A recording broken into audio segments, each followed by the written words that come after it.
You may be seated.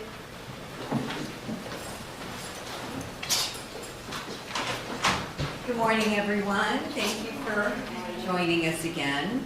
Did everyone heed my admonition not to discuss the case with anyone? Yes. Or let anyone discuss it with you? Yes. Or do any independent research while you're away from us? Yes. All right. Or watch any news accounts or read any news accounts of this case? Yes. All right. Thank you. I'm going to read to you some preliminary instructions that apply to this phase of the trial, and then we will hear from the attorneys. Members of the jury, you have found the defendant guilty of first-degree murder. The only issue before you in this phase of the trial is to determine the appropriate penalty. The penalty for this crime is either life in prison without the possibility of parole or the death penalty. Before proceeding further, it will be helpful if you understand how this proceeding will be conducted. The attorneys will have an opportunity, if they wish, to make an opening statement. The opening statement gives the attorneys a chance to tell you what evidence they believe will be presented during the penalty phase of this trial. What the lawyers say during opening statements is not evidence, and you are not to consider it as such. After the attorneys have had the opportunity to present their opening statements, the state and the defendant may present evidence. Witnesses may be called to testify under oath. If so, they will be examined and may be cross-examined by the attorneys. Documents and other exhibits also may be produced as evidence. This evidence, along with the evidence that you have heard during the guilt phase of this trial, is presented for you to determine whether the state proved beyond a reasonable doubt the existence of the alleged aggravating factors. If so, you must weigh whether the proven aggravating factors are sufficient to impose the death penalty and whether the aggravating factors outweigh any mitigating circumstances the defendant proves by the greater weight of the evidence. Finally, you will decide whether the defendant should be sentenced to life in prison without the possibility of parole or to death. At the conclusion of the evidence and after arguments of counsel, you will be instructed on the law that will guide your deliberations. An aggravating factor is the only circumstance recognized by Florida law that could result in a defendant receiving the death penalty. An aggravating factor increases the gravity of a crime or the harm to a victim beyond the harm inherent in every first-degree murder. You must unanimously agree that an aggravating factor was proven beyond a reasonable doubt before it may be considered by you in arriving at your sentencing decision. The aggravating factors alleged by the state in this case are: 1. Demorris Ann Hunter was previously convicted of another capital felony or a felony involving the use or threat of violence to another person. The crime of first-degree murder is a capital felony. The crimes of attempted murder, voluntary manslaughter, and assault with a firearm are felonies involving the use or threat of violence to another person. 2. The first-degree murder was especially heinous, atrocious, or cruel. Heinous means extremely wicked or shockingly evil. Atrocious means outrageously wicked and vile. Cruel means designed to inflict a high degree of pain with utter indifference to or even enjoyment of the suffering of others. The kind of crime intended to be included as especially heinous, atrocious, or cruel is one accompanied by additional acts that show that the crime was conscienceless or pitiless and was unnecessarily torturous to Theresa Ann Green. Once the state has presented evidence of the existence of an aggravating factor, victim impact evidence may be presented. Such evidence is only presented to demonstrate the victim's uniqueness as an individual and the loss to the community by the victim's death. However, victim impact evidence must not be considered by you as an aggravating factor. A mitigating circumstance can be anything that might indicate the death penalty is not appropriate for the defendant. It is not limited to the facts surrounding the crime. In other words, a mitigating circumstance may include any aspect of the defendant's character, background, or life, or any circumstance of the offense that may indicate that the death penalty is not an appropriate sentence in this case. Whether a mitigating circumstance has been proven is an individual judgment by each juror. A mitigating circumstance need not be proven beyond a reasonable doubt, but must be proven by the greater weight of the evidence. After the evidence has been presented, the court will give you instructions on the law. The attorneys will then have the opportunity to make their closing arguments. Following the closing arguments by the attorneys, the court will conclude with final instructions. After the final instructions are given, you will begin your deliberations.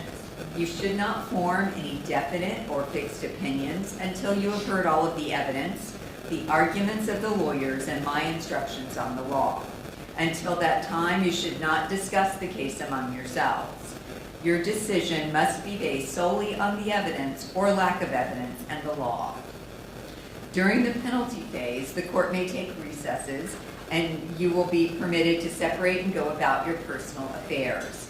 During these recesses, you must not discuss this case with anyone, nor permit anyone to say anything to you or in your presence about the case. If anyone attempts to say anything to you or in your presence about the case, tell him or her that you're on the jury and ask the person to stop.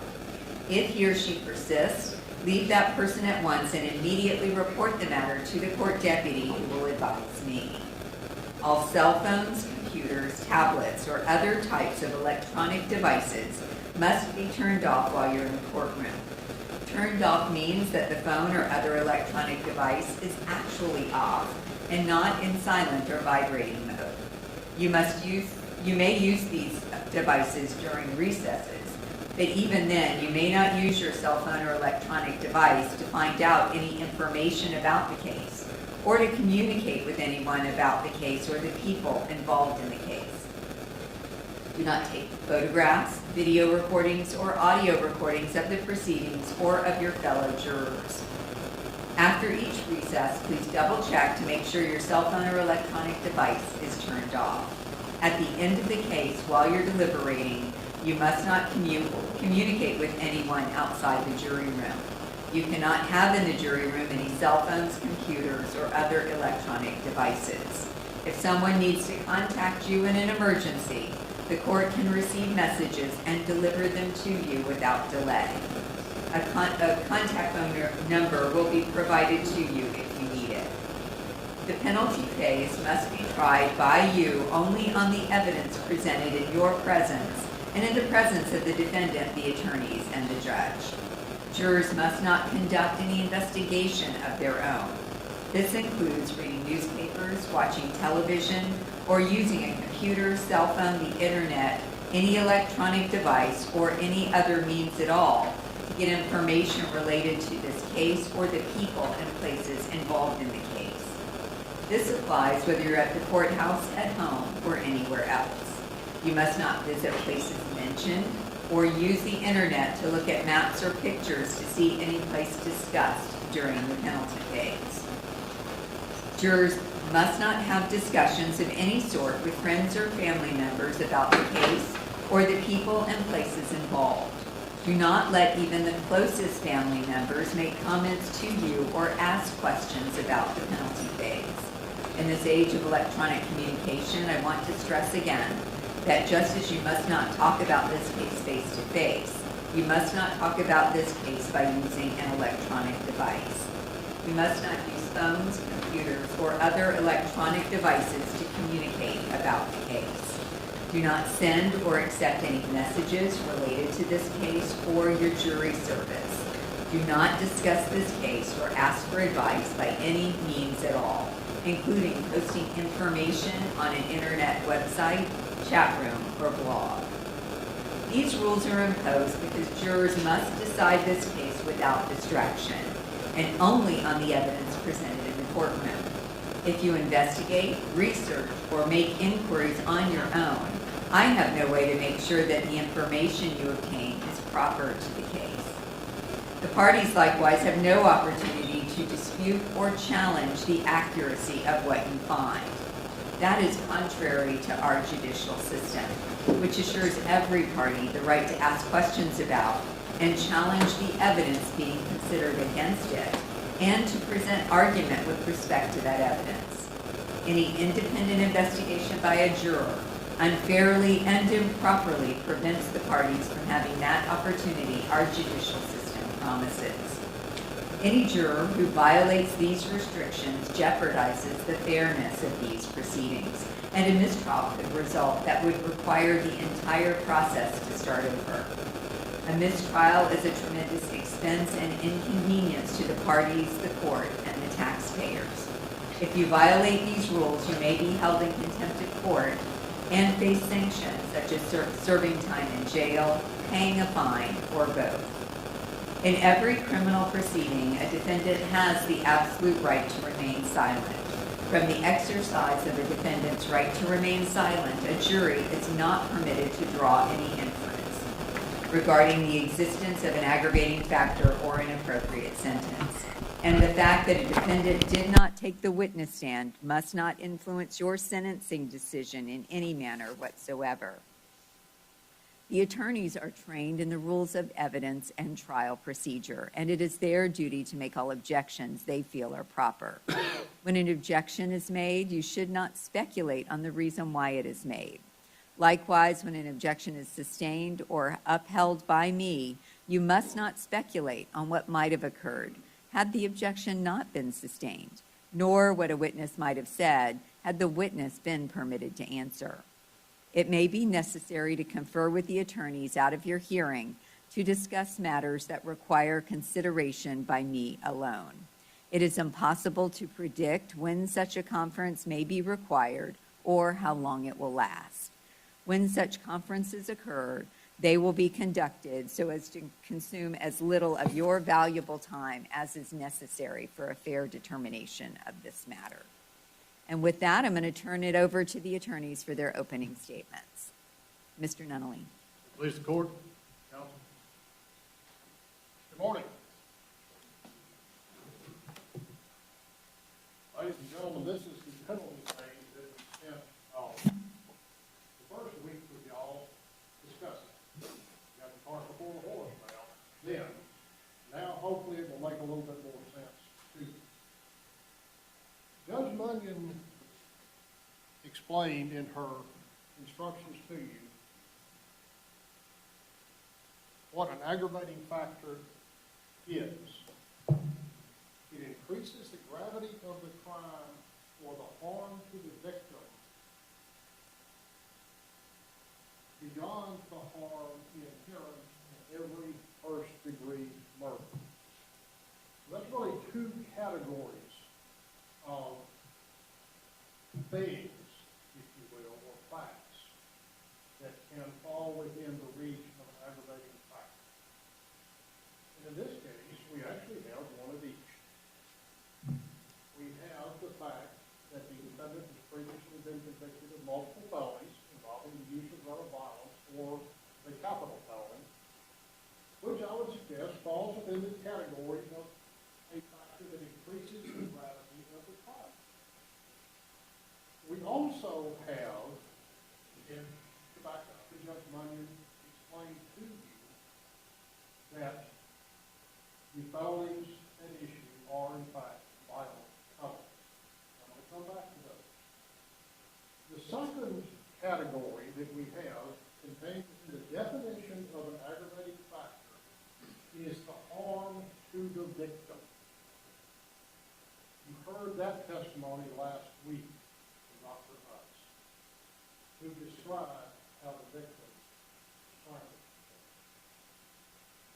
described what the process of strangulation was. He described how long it takes to lose consciousness as you will be as an individual to be strangled. I would suggest to you, you will hear argument from this lady that I don't present any additional evidence to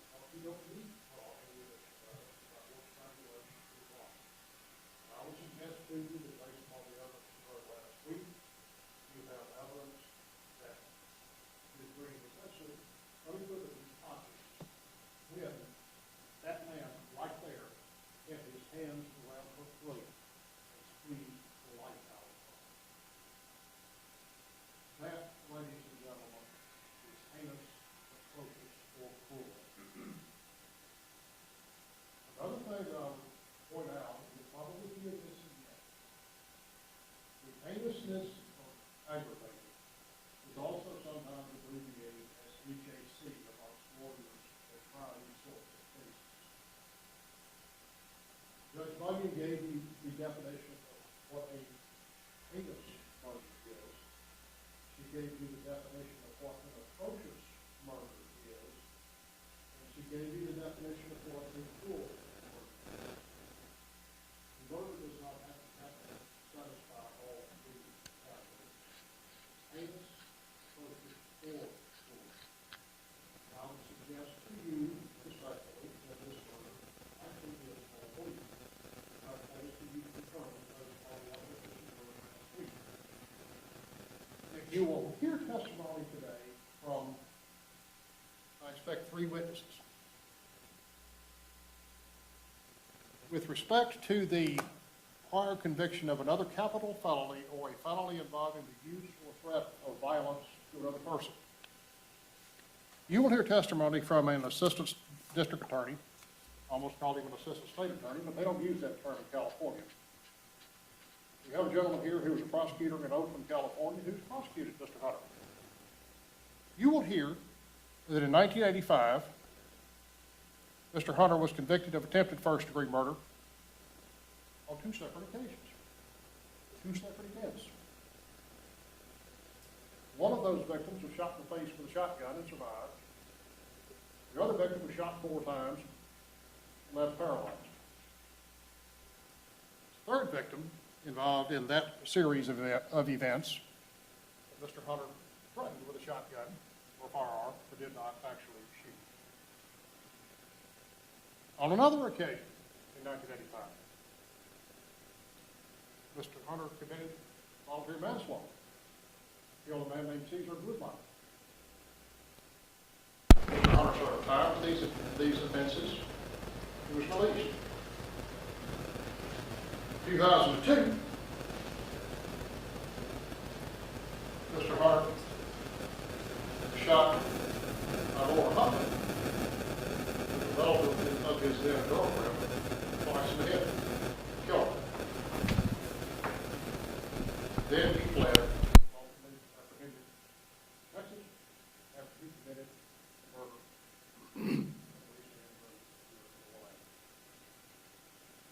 Hunter has been convicted of all 5 of those violent felonies. I suggest to you that those 5 violent felonies are established beyond and to the exclusion of any reasonable doubt, and that they are entitled to your ultimate consideration to very great weight. Likewise, I submit to you that the heinousness aggravator, the heinous, atrocious, or cruel aggravator, is also established beyond and to the exclusion of any reasonable doubt, and is entitled to very great weight. In your sentencing calculus, and Mr. Buxton will speak more with you about that, close of all of the evidence. Now, in addition to a prosecutor from California that you will hear from shortly, you will also hear from a fingerprint examiner with the Orlando Police Department, who has compared the fingerprints taken from Mr. Hunter, at the time of his various California convictions, to known fingerprints taken here in Orlando of Mr. Hunter. She will explain to you why this is one and the same person.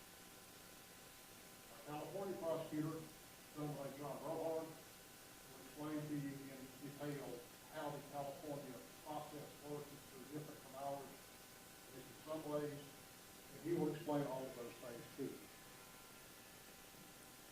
The other thing that you will hear from us this morning is a victim impact statement.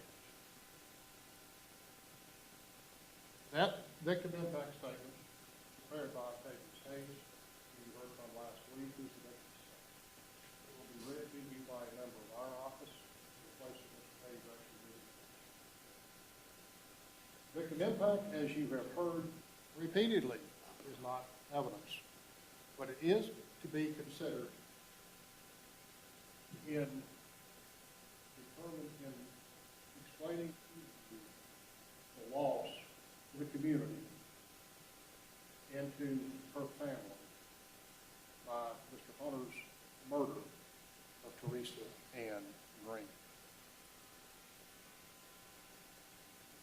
I expect that the defense will present various family members to testify to you about Mr. Hunter's life.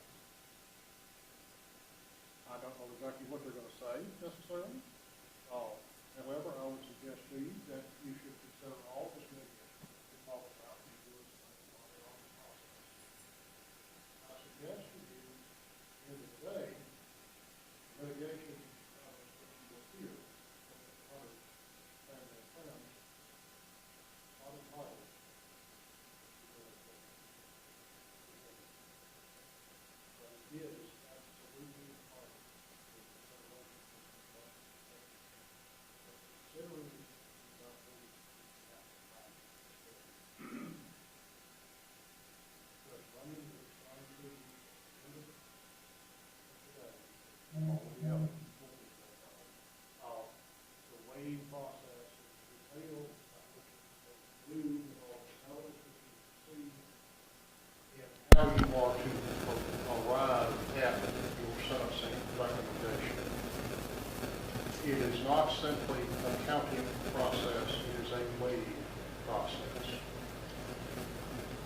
I would suggest to you that at the end of the day, ladies and gentlemen, the aggravating factors of Mr. Hunter's multiple prior convictions for violent or capital felonies and the heinous, atrocious, or cruel nature of the murder of Theresa Ann Green leads to the conclusion that a recommendation for a sentence of death with Demorris Hunter be your ultimate recommendation. Thank you. Would the defense like to make an opening statement at this time? Your Honor, we'd like to reserve for having this witness vote. All right. Thank you. State, you may call your first witness. State calls John Brohard.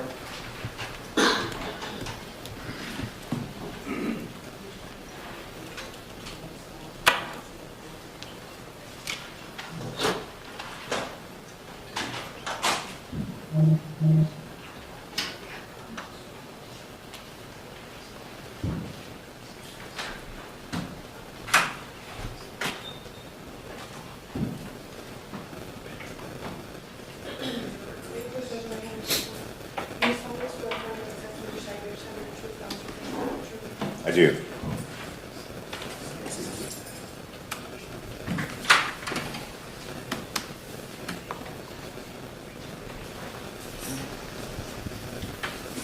Does everyone have a pen? Thank you. Sir, could you state your name and spell your last name for the court reporter, please? My name is John Brohard. Last name is spelled B-R-O-U-H-A-R-D. Thank you. Mr. Buckley, you may inquire. Thank you, Your Honor.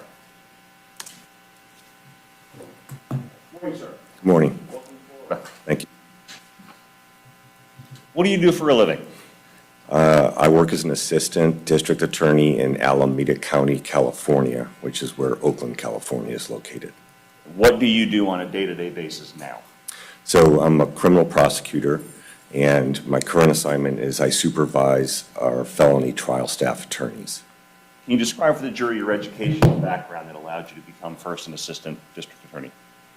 Yes, I got an undergraduate degree from the University of Southern California, and then I graduated from law school at the University of California at Berkeley, and then began my career working as a lawyer. Can you describe for the jury the different positions you've held as a lawyer and what you've done during your career? So after law school, I spent a year as a law clerk to a federal judge in San Francisco. After that, I worked at a law firm for 2 years.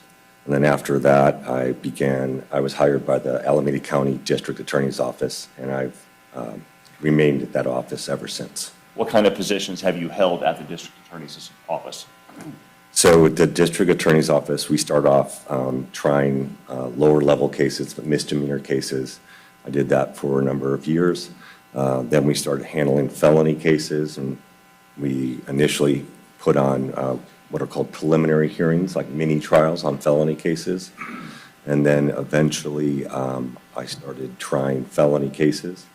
And over the years, I've been on felony trial staff for the bulk of my career, trying felony cases. And while I was doing that, I also became the supervisor of our gang unit, so prosecuting primarily criminal street gang-related crimes. For a period of time, I worked as a charging deputy, which means we review police reports and make decisions about whether we're going to file criminal charges and what charges. And then I moved into my current assignment where I now supervise the people that are actually doing the jury trials. During the course of your career, have you tried homicide cases? I have. Have you tried death penalty cases? I have. All right. How long have you been a practicing lawyer? 34 years, I'd say. How long have you been a practicing district attorney? About 31 years. Based on your experience as a district attorney in California, are you familiar with the various documents associated with a defendant's arrest? Yes. Are you familiar with the process that occurs when someone is arrested and booked into a jail in California? Yes. How are you familiar with those types of documents? Those documents are documents that we use almost daily in the job of being a prosecutor. So we're reviewing records relating to arrests, reviewing court documents, records from the law enforcement agencies. So it's just part of the daily work of being a prosecutor. Are you also familiar with documents related to when a defendant is sentenced after being convicted of a crime, either from the county jail or from the Department of Corrections? Yes. Are you familiar the same way you just described? Yes, we have, as part of our job as a prosecutor, we are oftentimes in court dealing with proving up prior convictions, and I'm familiar with the kinds of records we use to establish that. This time, Your Honor, the state would introduce a certified copy of court records and for the defendant's conviction in 1985 case with docket number 83356 as State's Exhibit 41. Any objection? It will be received as State's Exhibit 41.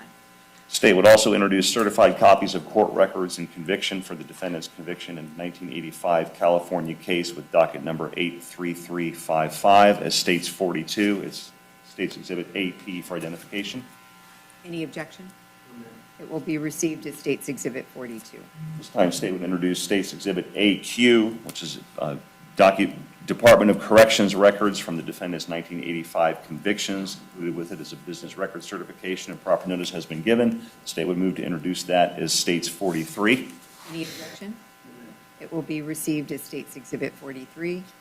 State would move State's AR for identification into evidence, which is a booking photo and fingerprints of the defendant's 2003 arrest, along with a business record certification and proper notice has been given. Any objection?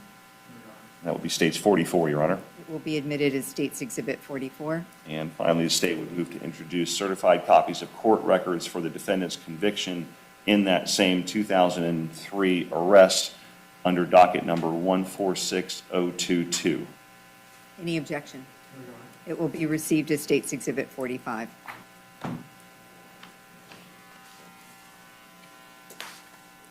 Are you familiar with a man named Demorris Hunter? I am. How? I prosecuted him for murder, a murder that occurred in 2002, and was prosecuted in Alameda County and had a jury trial, I believe, in 2005. We're going to get into a little more of those specifics in a little bit. I know it's been many years since then, but do you happen to see him in court here today? I do. Can you please point him out and tell me what he's wearing and where he's sitting? He's sitting at the table over there, wearing a gray colored shirt. Your Honor, may the record reflect the witnesses identified the defendant? The record will so reflect. During the course of preparing for that trial that you had for a 2002 murder in California, did you also investigate and review documents associated with his prior criminal history? I did. Without telling me the results right now, but how did you go about doing that and getting those records? So, as part of the case that I prosecuted, we obtained records regarding the defendant's prior convictions that were also in Alameda County, the same county I work in. And so we obtain certified copies of court records, documents that are in the court file. We obtain records from the Sheriff's Department that relate to arrest and fingerprinting, identification, that sort of thing.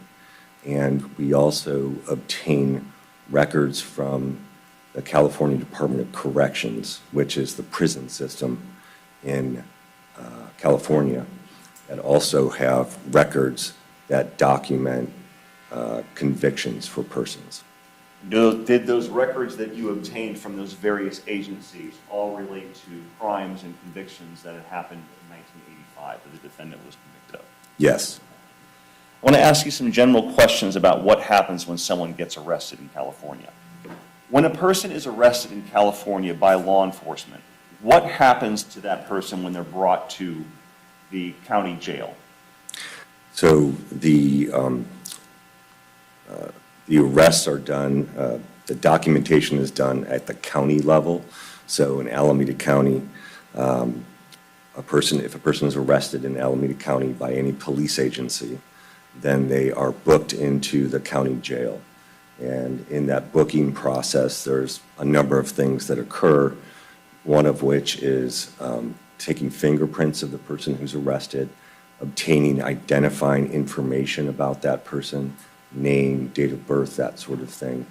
Also, a photograph is taken of the person upon their arrest to document and identify the person who's arrested. Are those records you just described normally kept by certain agencies, such as the Alameda County Court or the California Department of Justice? So the records regarding the arrest are kept by the Alameda County Sheriff's Department, and then further records are maintained by the Superior Court of Alameda County, and then records are maintained by the Department of Corrections, the prison system as well. And on a later date, can someone like yourself, through the process you just described, go get those records to use in, like, your case? Yes. All right. Also, when someone is arrested, are they assigned a specific number? Yes, in Alameda County, when somebody is arrested, the first time that they're arrested in Alameda County, when they're identified, their fingerprints are taken, they are assigned a unique, I'll call it a number. We call it, it's a personal file number. The shorthand for that is PFN. And that identifier begins with 3 letters and then has 3 digits. And it's unique to that individual. Does that number then track to that unique individual any future time that person could be arrested? Yes, so if after the initial arrest, when that person is assigned a PFN, then let's say sometime later they are arrested again, when they are fingerprinted at the jail, then they link that person and they maintain that same PFN number for the rest of their life. Does that unique PFN number appear on many of the documents that we're going to look at to track the defendant as being the same person arrested for all these different crimes? It does. After a defendant is arrested for a crime, how does that defendant officially get charged with the crime and enter into the actual court system? So if somebody is arrested, then the arresting agency, like the police department, in this case the Oakland Police Department, provides police reports and materials to the district attorney's office, which is the prosecutor's office. And we review those materials and we make decisions about whether to charge somebody with a crime, and if so, what crimes we're going to charge. If we decide to charge a case, then we file the charges. For felonies in California, that filing begins with filing what we call a complaint, and it lists the defendant and it lists the charges. Then that gets filed with the court and begins the process of a criminal case against that defendant. What happens when a person either enters a plea admitting what they did, admitting their crime, or goes to trial and is convicted by a jury? What kind of documents are generated in that process? So in some cases, a person will be convicted as a result of entering a plea of guilty. And so in that process, there is a hearing in front of a judge where certain things take place, and the defendant enters the pleas of guilty. There are various court documents that essentially document that. There's a transcript that's prepared of the court proceedings.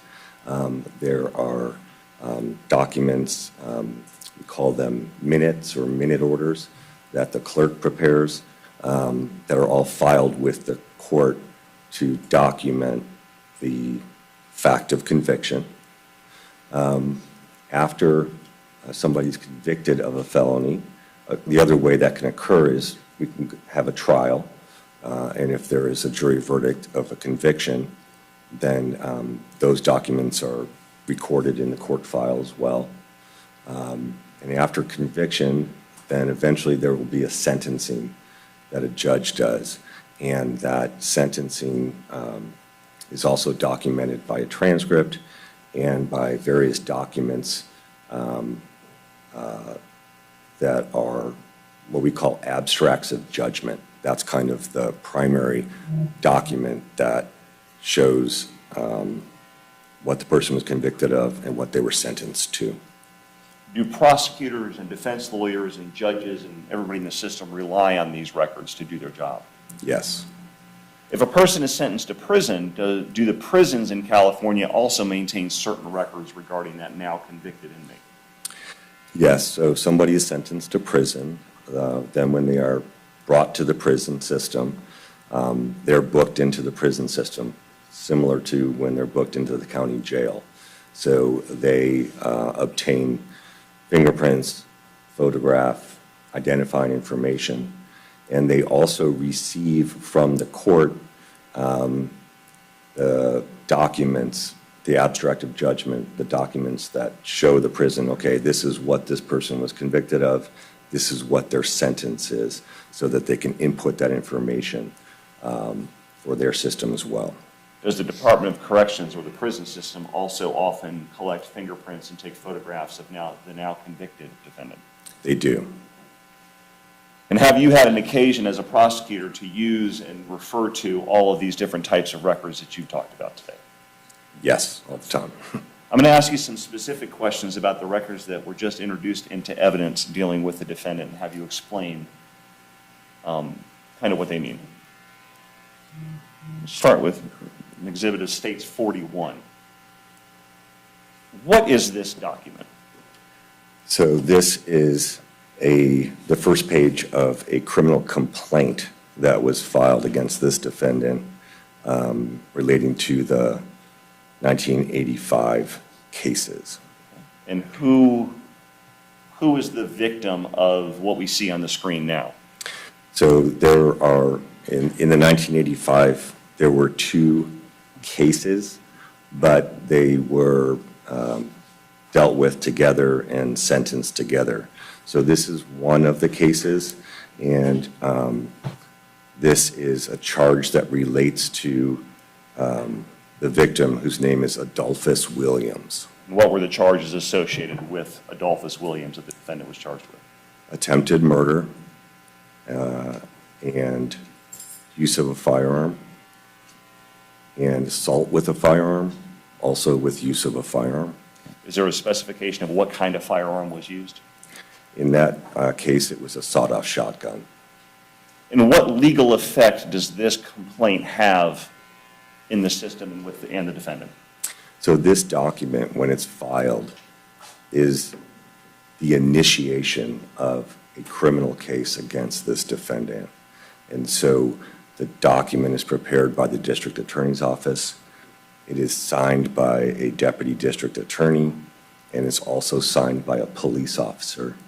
Once that's done, then that gets filed with the court and begins the case. And what date is alleged that these crimes were committed regarding Adolphus Williams? February 4th, 1985. I'll show you that same page now with a portion blown up. You mentioned earlier a PFN number. What do we see in this slide? So on the complaint, oftentimes the PFN number for the defendant appears. So for this defendant, his PFN number was AOW126, and that's printed on the complaint. And will that unique PFN number appear in some of the future documents we're going to look at? Yes. So what do we see on the second page of this exhibit? So this second page is the complaint from the other case that was filed. These two cases were filed at different times, close in time, but this is the complaint for the second case in 1985. And what's the victim's name of this second case in 85? This is Eric Wright. What charges was the defendant charged with regarding Eric Wright? Attempted murder with use of a firearm and the infliction of great bodily injury.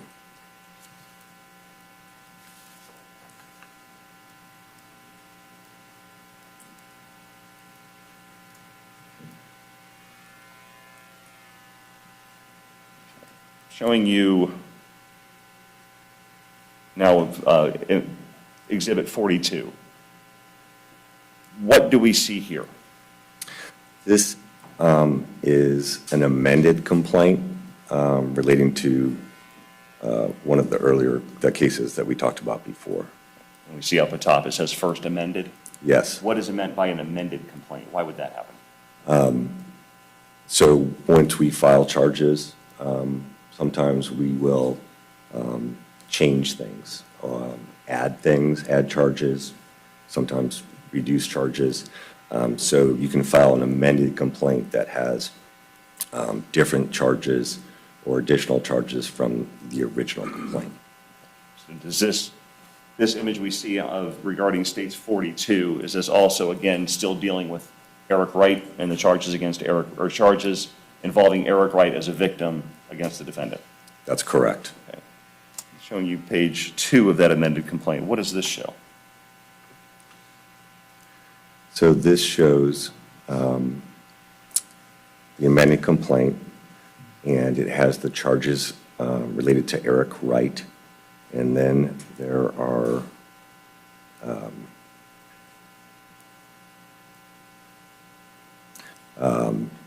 it shows a second count regarding Eric Wright as well for assault with a firearm and infliction of great bodily injury.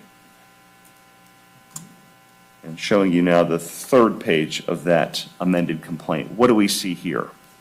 An additional charge, which is labeled as the third count, and it charges the defendant with murder of Mr. Cesar Guzman. Now, did the defendant eventually enter a plea to a charge of voluntary manslaughter against Cesar, with Cesar Guzman being the victim? Yes, And what was the date of the offense of the crime committed against Cesar Guzman? January 6th, 1985.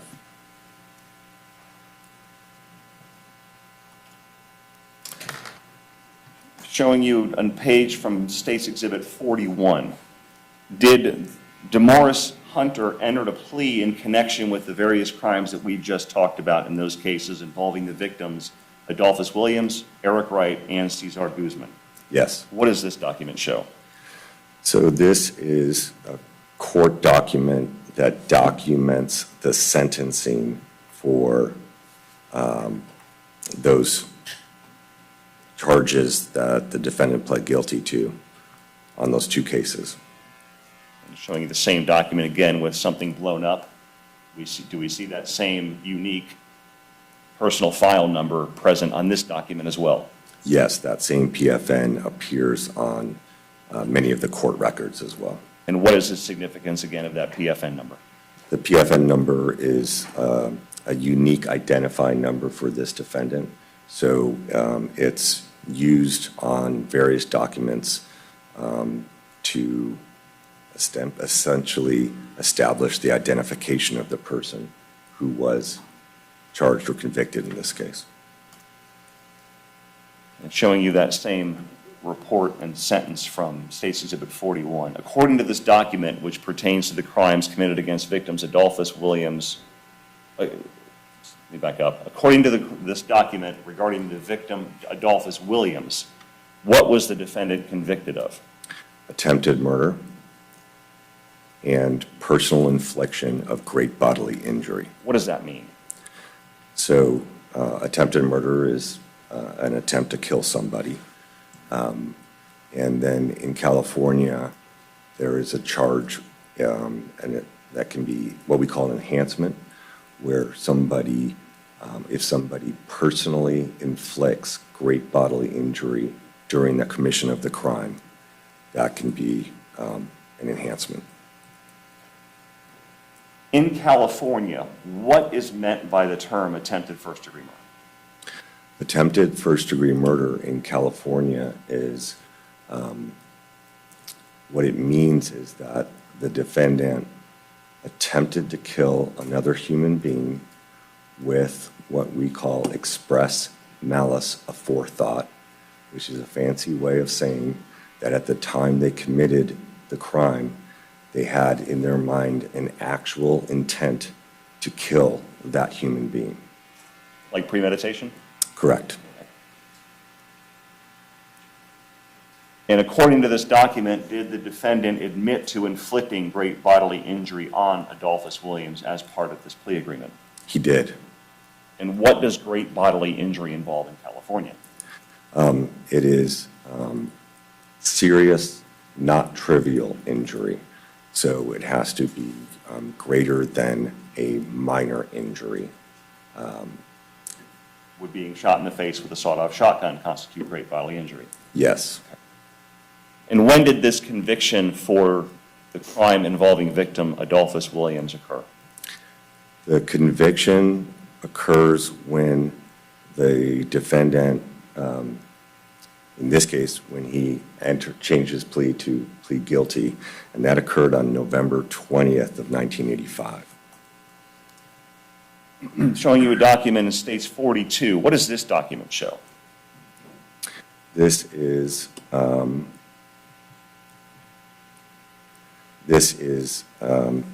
same document as before. It's documenting the sentencing hearing for the other case where the defendant was sentenced together. The one involving Eric Wright and Cesar Guzman? Yes. And I'm showing you again that same document with a blow-up portion. Do we see that same PFN number linking this document to this defendant? That's correct. Okay. And the report here that we see as far as the other case shows, it says see attachment. Was there an attachment? Yes. Showing you the next page of States 42, the attachment. What does this show? This now documents the crimes that he was convicted of and that he was sentenced on. Did you also review the transcripts of the hearing in which Demorris Hunter entered a plea in this case? I did. Based on the change of plea transcript, was the crime that we saw regarding assault with a firearm involving Eric Wright dropped? Yes.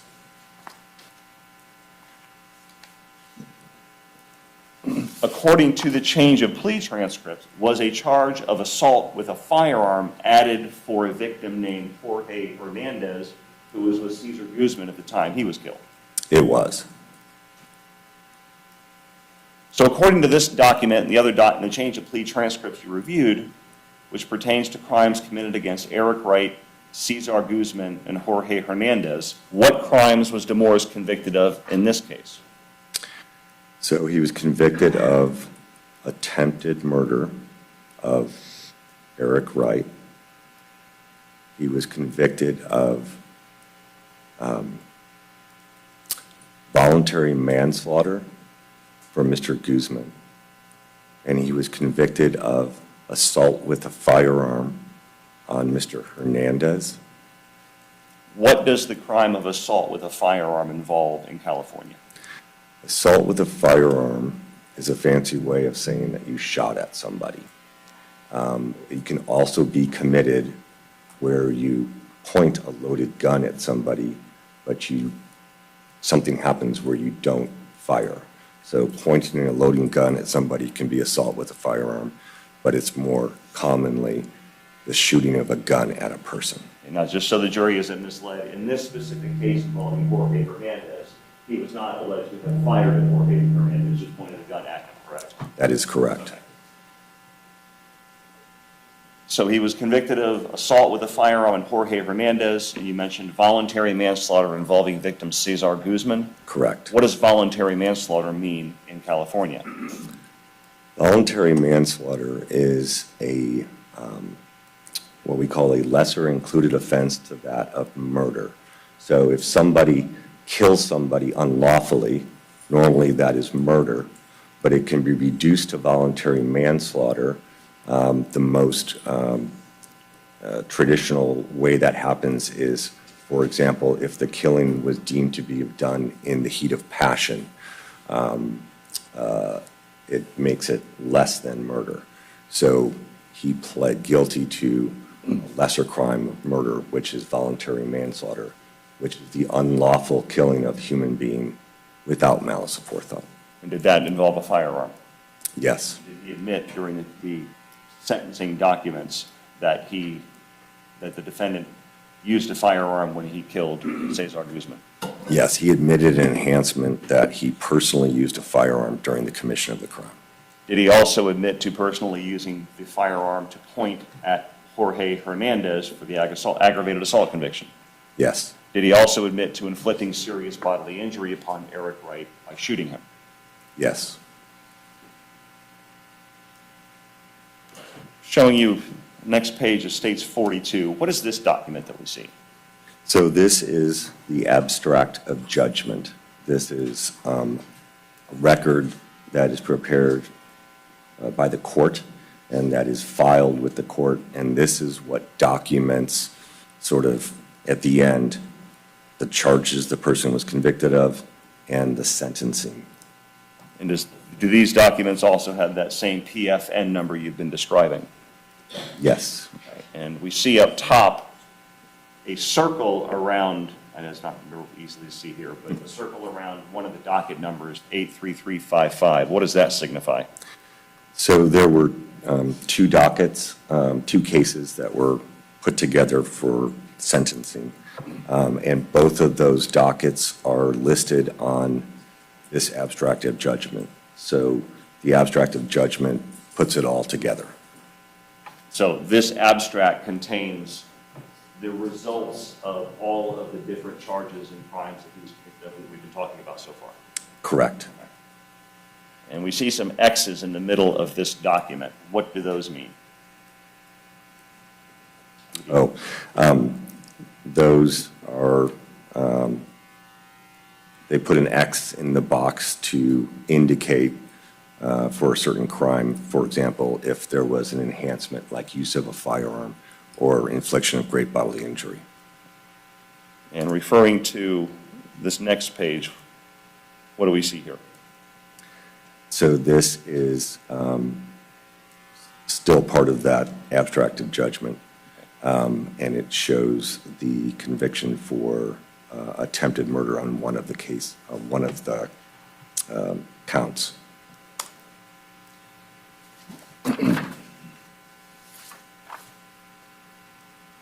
As a result of the defendant's convictions for voluntary manslaughter on victim Cesar Guzman, attempted murder on victim Eric Wright, attempted murder of Adolphus Williams, and assault with a firearm of Jorge Hernandez, was he sent to the Department of Corrections to serve a prison sentence? Yes. Once an inmate arrives at the Department of Corrections, are they assigned a Department of Corrections or a California Department of Corrections number? Yes. Does that person have that same unique number if the person goes back to prison? That depends. The Department of Corrections assigns a unique number the first time that person goes to prison. A person can be released from prison on parole. If they commit a new violation while they're still on parole and are sent back to prison, they will keep that unique Department of Corrections number. On the other hand, if they complete parole and it's not until later that they commit a new crime that they're sent to prison to, then the Department of Corrections will give them a new Department of Corrections number. So the document we see here, which is in States 43, what is this? So what this is a certification and cover page from the Department of Corrections that is, bottom line is, we can order records from the Department of Corrections, and we do that all the time. And there's a process for this. And then when the Department of Corrections sends us the records, they come with this cover page and certification, and then the records are attached to that. There's a certification, just verify the accuracy of the records. Correct. Okay. And what was the Department of Corrections number assigned to Demorris Hunter as a result of these convictions we've been talking about? It's the letter D like David, 23120. Does the Department of Corrections also maintain some of these sentencing documents that we've looked at already as well? Yes, Do they also fingerprint when a person arrives at the Department of Corrections? they do. What do we see here on the next page of States 43? So this is a copy of the fingerprint page from the Department of Corrections from when they took fingerprints when the defendant was received. Whose name appears on the fingerprint card? The defendant, Demorris Hunter. And is there a DC number at the top of, a Department of Corrections number at the top of that?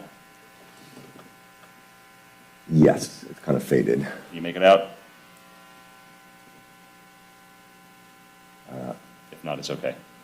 23120. It looks like D like David. Okay. Does that appear to be the same number that was present in the letter we just looked at? Yes, Okay. Does the Department of Corrections also photograph an inmate? they do. Showing you next page of States 43, what does this show? This is the Department of Corrections photograph of the defendant that they had on file with their records. You recognize the person in the photograph? I do. Who is it? The defendant, Demorris Hunter. Is the DC number on this photograph also the same number that we saw in the fingerprint card and in the letter from Department of Corrections? It does. So moving on, you mentioned earlier that you actually were the prosecutor that prosecuted the defendant for the murder of Ivona Huntley. Correct. How did you become the prosecutor assigned to that case?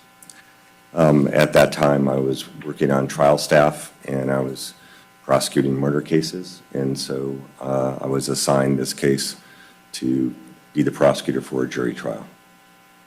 And when did that murder actually occur? The murder was in 2002. Following that murder, obviously, did law enforcement do an investigation? Correct. Was the defendant eventually arrested? He was arrested Where? in Houston, Texas. Was he then brought from Houston, Texas, back to California to answer for your charges? Yes. And after he answered for your charges and your jury trial was over, was he eventually then brought to Florida to answer for these charges? Yes. When he was brought back to California from Houston, Texas, would he have been booked into the Alameda County Jail? Yes. Would he have been photographed and fingerprinted? Yes. Is that standard procedure when someone is booked? Yes. Showing you photograph from States 44. What do we see here? So this is a certified copy of the booking record for the defendant when he was booked after his arrest in Texas and brought to California. And when was he actually brought to the Alameda County Jail? He was booked on March 6th of 2003. Do you recognize the person in the photo? I do. Who is it? It's the defendant, Demorris Hunter. What was the date of birth associated with Demorris Hunter according to the booking information? April 18th, 1966. We also see a PFN number listed here. What number is that? So we see that same PFN number, the AOW126. In this record, it has some digits in front of it, which is 010. That is, for lack of a better word, a computer code for where he was booked. Okay. Is this the same unique PFN number that we saw on all the documents that we looked at regarding the 1985 conviction? Yes, And does that further show that we're talking about the same person? it does. Showing you the next page of States 44. What is this? This is a certified copy of the fingerprint records that were taken by the Alameda County Sheriff's Department when the defendant was booked into our jail in 2003. In the top right, do we see that same unique PFN number? We do. And what's the date of birth associated with the fingerprints? It is 4/18/1966. What's the name associated, well, what is the name we see on this fingerprint card? Demorris Hunter. Okay. Now, is the middle name misspelled on this one? Maybe, it's hard to read this close up, but I think there was a misspelling of the middle name. Is it A-N-O-Y instead of A-N-D-Y? Yeah, Noy, yeah, Does all of the other information on this match the defendant? it does. Likely a typo? Yes, After Demorris Hunter was booked into the Alameda County Jail in 2003, having been brought there from Houston, Texas, did the criminal case against him for the murder of Ivona Huntley, in essence, begin? yes, Was he charged with the murder of Ivona Huntley in a formal charging document? he was. Showing you the first page of States 45. What does this show? So this is a charging document that is called an information. So when a person is charged with a felony, the first charging document that is filed is called a complaint. And then there can be a preliminary hearing that's conducted. And after that preliminary hearing, if the defendant is what we call bound over for trial, then we file charges in an information. So the information is the charging document that is in effect at the time of trial. And is this the charging document that brought him into the justice system to be prosecuted for the first-degree murder of Ivona Huntley? This would have been, there would have been a complaint first, and then after the preliminary hearing was when this was, the information was filed. I see. When did the murder of Ivona Huntley actually occur? March 29th, 2002.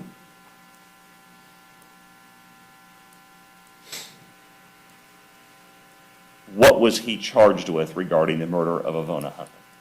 He was charged with murder, and he was charged with personal use of a firearm causing death.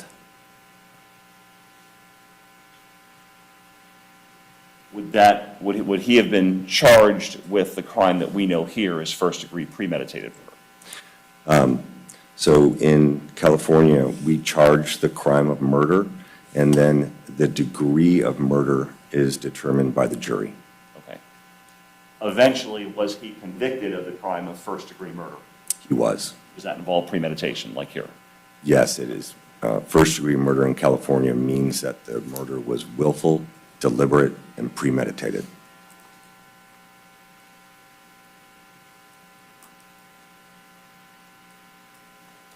In California, can a person's prior convictions be used to enhance the penalty associated with this murder charge? Yes. Do you typically allege those prior convictions in the charging document that we look at here? Yes.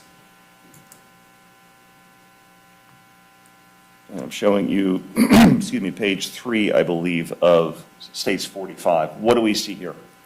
So in the information, after we list the actual charges, then we allege or charge him with having prior felony convictions. And they are listed out and labeled. For example, first prior conviction is at the top, then there's a second prior conviction, and so forth. And did you include the prior convictions involving the crimes committed against Adolphus Williams, Cesar Guzman, Eric Wright, and Jorge Hernandez in your charging document? Yes, Do we see that in these various portions of your charging document? correct.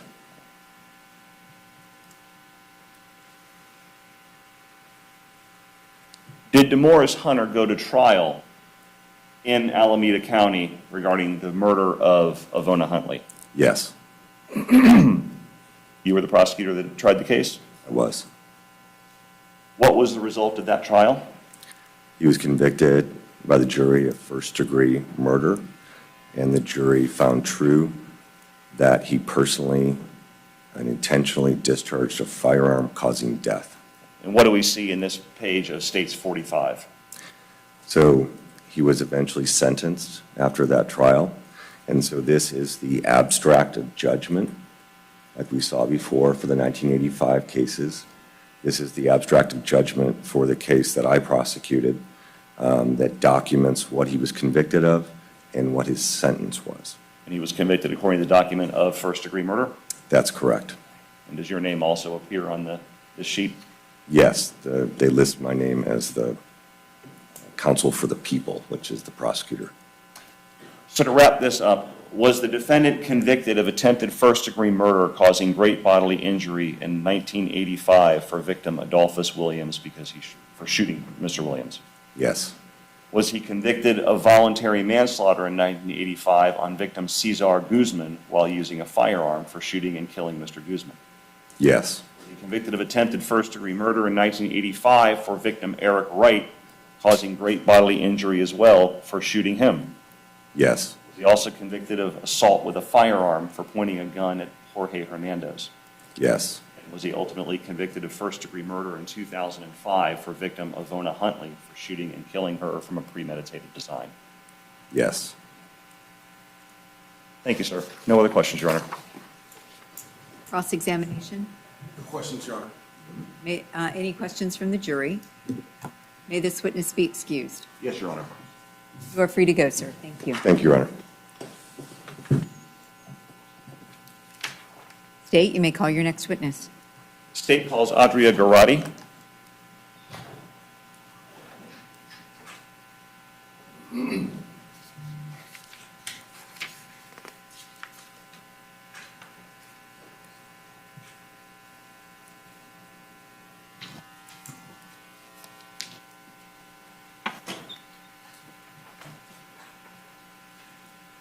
Raise your right hand, please.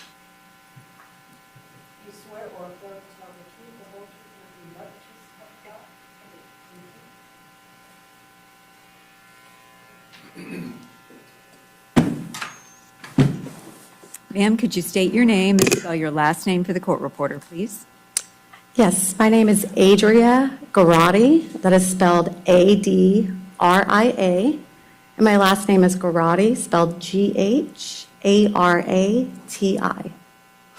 Good morning, ma'am. Good morning. Where do you work and what do you do? So I currently work for the City of Orlando Police Department, specifically in the latent print unit. And my official title is Senior Latent Print Examiner. Where do you work? Where's your headquarters? Our headquarters is in downtown Orlando, and I work on a remote site. I don't work at the headquarter building. And what do you do on a day-to-day basis as a latent print examiner? Okay. As a latent print examiner, we accept evidence that's been submitted to the unit for the possible presence of latent prints. If latent prints are processed or developed, we will then compare those prints to any known record prints that have been submitted. If there are no known records, we enter those into a specialized database. It's a repository of known records that is maintained by the state, or FDLE. We generate notes and reports to our findings. We testify in court when needed. Can you describe for the jury your educational background and your training that allows you to do that job? Sure. I received a Bachelor's of Science and a certificate in criminalistics from the University of North Texas in Denton, Texas. During my senior year in college, I did a one-year internship, and that was at the Tarrant County Medical Examiner's Office in Fort Worth, Texas, where I trained underneath a qualified latent print examiner, assisting with the identification of unidentified human remains, as well as processing evidence in the laboratory for fingerprints. Upon graduation, I was accepted to the Virginia Institute of Forensic Science and Medicine.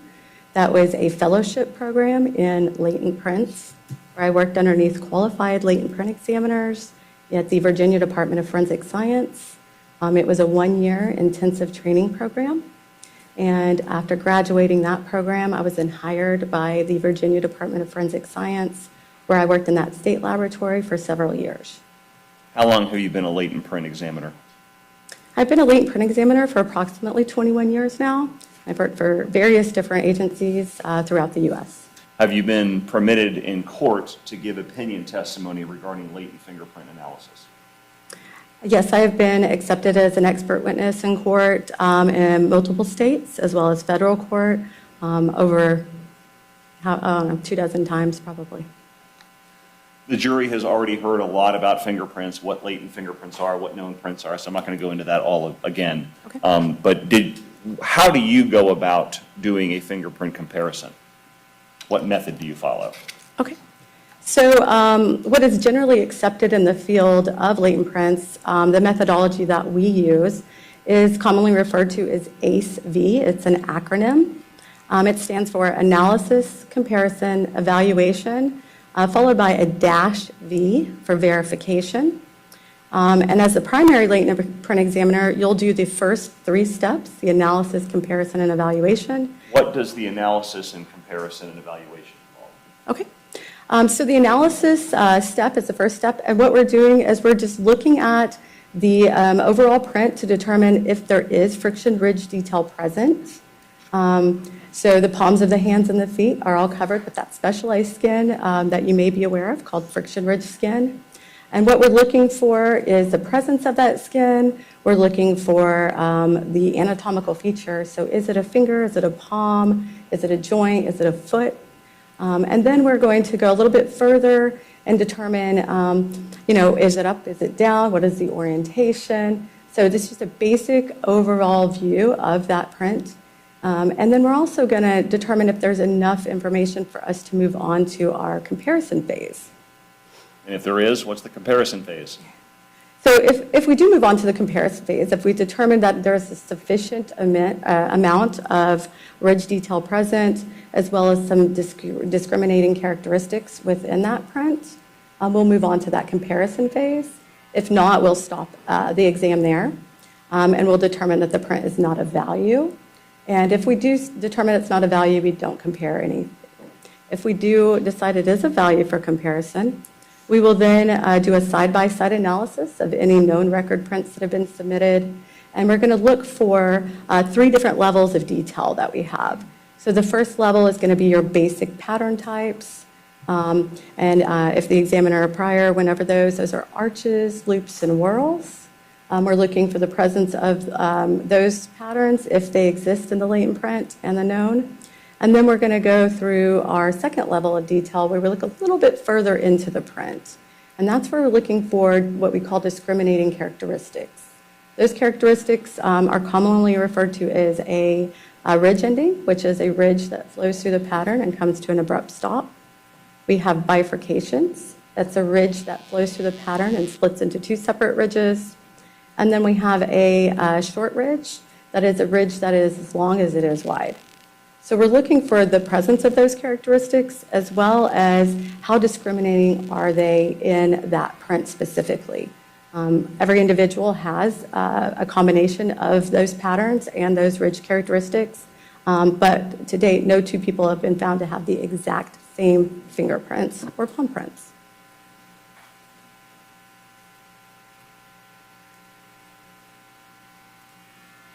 And what's the E stand for again? So the E stands for evaluation. Once we've completed the comparison phase, doing that side-by-side comparison, we will then come to a determination. At the City of Orlando Police Department, we have 3 different conclusions that we come to. We'll do identification is the first one, meaning that all of the rich detail present, there was a sufficient amount of that, quality and quantity of that rich detail and those characteristics to determine that those fingerprints came from the same source that we're comparing. We have exclusion, meaning that there was a sufficient amount of quality and quantity of ridge detail and characteristics present that were in disagreement to determine that they did not originate from the same source. And then we have what we call inconclusive. And inconclusive typically means that we don't have enough information to make that determination. For example, we may have a situation where we only had fingerprints taken and we're looking at a palm print. So we may have to request additional information or that subject's palm prints be taken so we can complete a conclusive comparison. Thank you. This time, Your Honor, I request permission to allow this witness to give opinion testimony in the area of fingerprint analysis and comparison. Any voir dire? No, ma'am. She will be permitted to render her opinion in that area. May I approach, Your Honor? You may. Showing you what's been introduced into evidence in State's Exhibit 35. Can you take a look at that and tell me if you recognize that document? These are represented to be known fingerprints taken from the defendant, Demorris Hunter. Do you want me to open it or just, okay.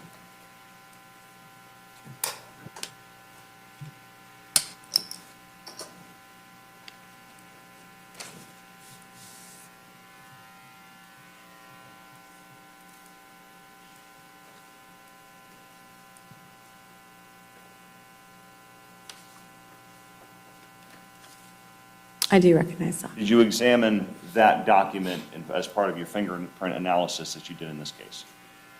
The document has a fingerprint card and then a set of palm print cards. I did examine the fingerprint card for my comparison, yes. May I approach? May. Showing you what's been introduced into evidence in State's Exhibit 44, where you also provided fingerprints from an arrest of defendant Demorris Andy Hunter in California in 2003.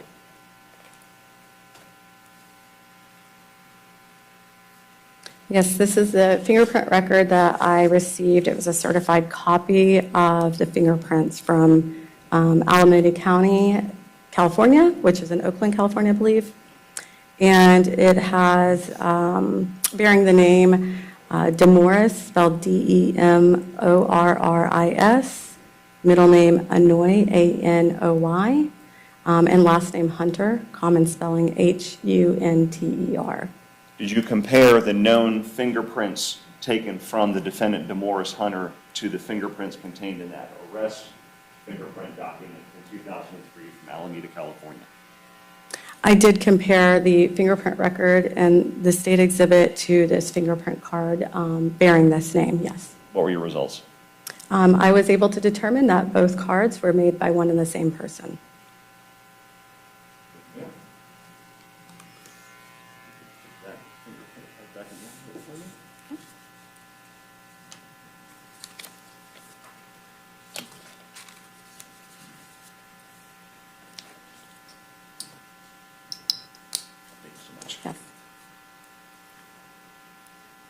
No further questions, Your Honor. Thank you, ma'am. Cross-examination. No questions, Your Honor. May this witness be excused. Yes, Your Honor. You are free to go, ma'am. Thank you. Thank you.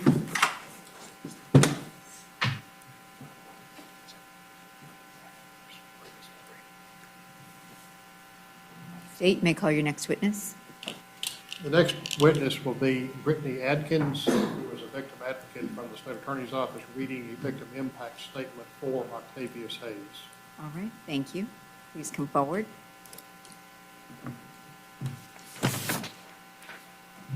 Before she begins reading, may we approach briefly, Your Honor? You may.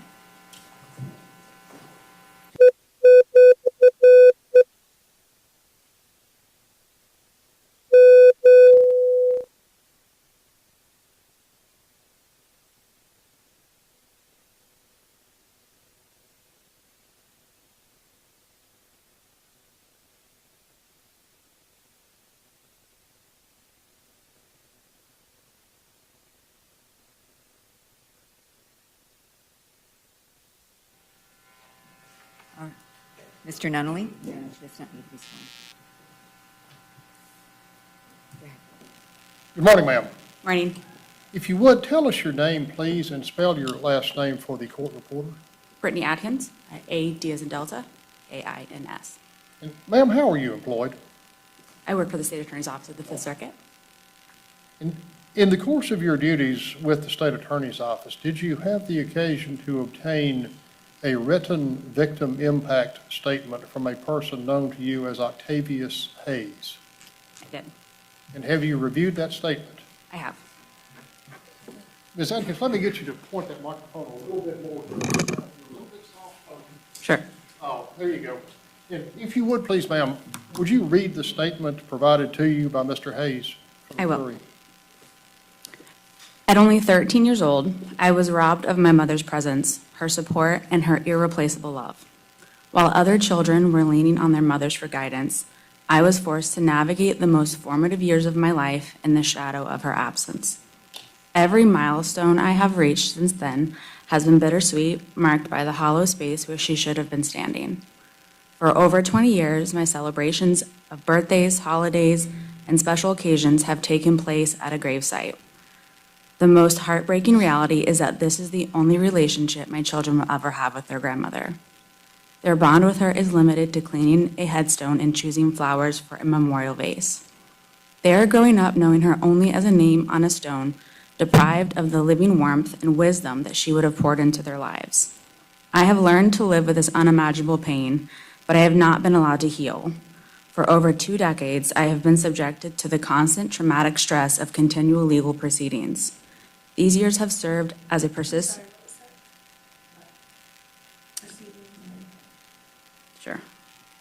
constant traumatic stress of continual legal proceedings.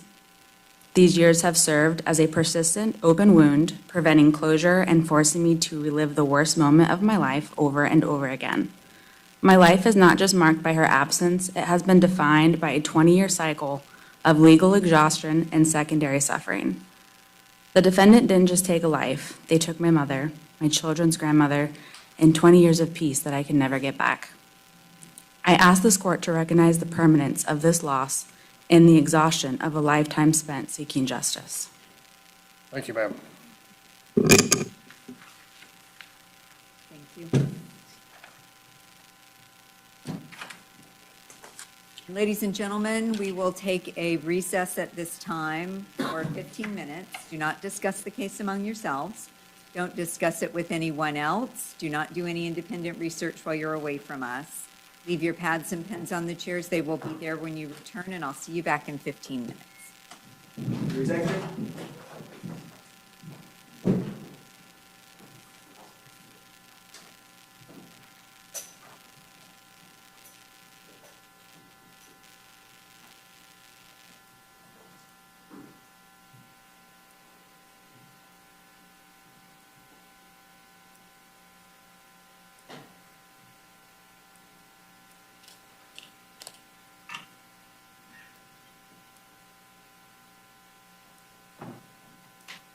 All right, I'll see you back in 15 minutes.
about how many more witnesses do you? No, you're not, Your Honor. Do you have witnesses that you intend to call via WebEx? Yes, Your Honor, but at 1:30, California, it's 7:30 in the morning. Okay. And there's no other evidence or anything that we could do? Unfortunately, I would like to not do things out of order, so the videotape recording that we made in New Mexico of Mr. and Mrs. Alexander, obviously I could do that at any time, but we have their son, Sherman, to come right after that to sort of help explain it. Okay. But in any case, it won't be the whole morning. All right. Tomorrow. Then I'll bring the jury in. I will let them go to lunch and have them report back at 1:25. That'd be great. Yes, And- ma'am. And we will try to get them on and make sure everything's working before we bring the jury back in at 1:30. Yes, ma'am. And do you mind if I explain that the witnesses that will be appearing remotely are in California, which is 3 hours difference, which is why we're waiting until 1:30? No, ma'am, I don't mind at all. While we're here, I would like to move the court to strike the heinous, atrocious, and cruel aggravator. So the basis of our motion on that is based entirely on Dr. Utz's testimony, wherein he repeatedly said during his testimony that essentially he did not know if the victim was conscious, and that there were no defensive wounds whatsoever, which showed that she was struggling in any way. He continually qualified his answers about how long it would take for someone to asphyxiate. He said, if she was conscious, but there's no evidence whatsoever that she was conscious. And so that, in and of itself, would demonstrate that she couldn't have suffered if she was unconscious.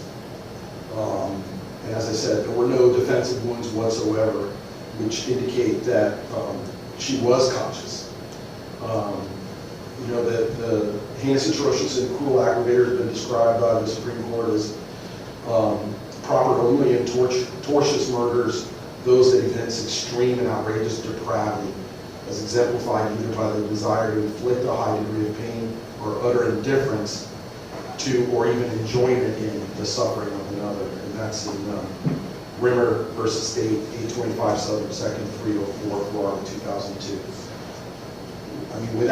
Since there's no eyewitness testimony from anyone who witnessed the strangulation and no objective evidence that demonstrates that she was conscious at the time, then I think it is impossible for the jury to infer from that either the amount of time that would have taken for it to happen, or if she could have been consciously aware that it was happening. The scientific evidence was that she was heavily intoxicated. At a minimum, something in the vicinity of 0.25. So there's just no evidence to support the heinous, atrocious, and cruel aggravator. Thank you, Mr. Gossman. Your Honor, we know from the evidence that there was no medical injury that would cause her to fall into unconsciousness. There's no brain bleed, there was no skull fracture, which we all know would potentially cause her to drift into unconsciousness. We also know that after they fell down the stairs, by the testimony of 3 witnesses, that she got up, walked up a flight of stairs on her own. She didn't have to be carried, she didn't have to be drugged up, so she was capable and aware enough to take step by step and go inside the house. We also know inside the house that there was a large hole in the wall, consistent with a struggle, which would be consistent with consciousness. We also know that her watch was broken, consistent with the struggle, and consistent with consciousness. Blood alcohol level, according to the autopsy result, was 0.28. We know it was likely a little lower than that. How much, we don't know, because of the alcohol and fermentation process caused by the decomposition process, and bacteria causing alcohol to be produced. But regardless of her blood alcohol level, again, she was still conscious and aware enough to be able to walk on her own up a flight of stairs prior to her murder. Additionally, Judge, we have physical objective evidence of the markings on her neck, on the back, on both sides of her neck, predominantly on the right side. And we know that the testimony is consistent with, and the jury could reasonably find, that those were caused by fingernail marks during the strangulation process. If they were from the defendant's hands, we don't have a linear set of 5 finger marks consistent with holding and not adjusting. We have multiple locations in multiple places. So if they're from the defendant, that means that he was adjusting multiple times and causing multiple imprints in different locations, which would be indicative of a struggle in the victim fighting. If those fingernail marks are from the victim, that is clearly signs that she was trying to remove his hands from her neck, that she was aware, that she was struggling, and that she was conscious. That struggling process, as Dr. Utz described, is going to delay the period of time by which it would take her to fall into unconsciousness, because as she struggles, the carotid artery and the jugular veins are going to get loosened up, blood is going to flow back into the brain, which is going to delay the unconsciousness from occurring. So bottom line, based on all of that evidence, a reasonable jury could find that that strangulation in and of itself, based on all these factors, she was conscious, she was aware of what was happening, and this was heinous, atrocious, horrible. Thank you. Any response? Just only that I think the state's really pyramiding inferences at this point. I mean, Dr. Utz never definitively said that those were fingernail scratches. And certainly the scratches could have been caused by anything else. And he answered under cross-examination that, yeah, it could be anything. Anything could cause that. They don't look like fingernail scratches. And in any case, her fingernails were examined, they were removed, they were checked, and nothing was found. So I just think that also that we don't know when the death happened. It could have been hours after the fall down the stair. There's simply no way of knowing how long that could have taken. So it's impossible to link together all of these events in such a way that it amounts to her being conscious at the moment that this happened. I'm going to deny the motion at this time. So I'll bring the jury in. I will excuse them for lunch, and then I need to have some additional discussions with the attorneys. So let's bring the jury in. Do you want us to rest? Yes, I'm going to have you rest in front of the jury.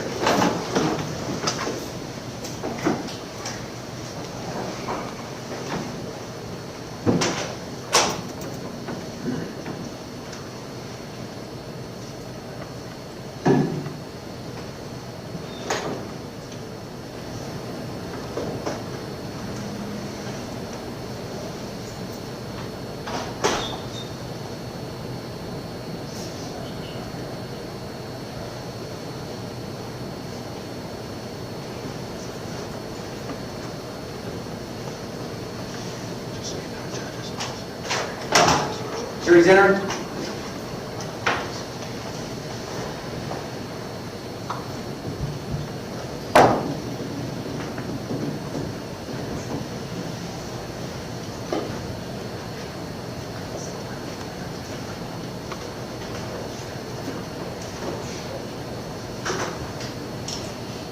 You may be seated.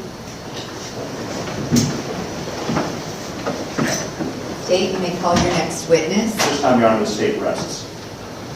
All right, ladies and gentlemen, the state has rested its penalty phase case.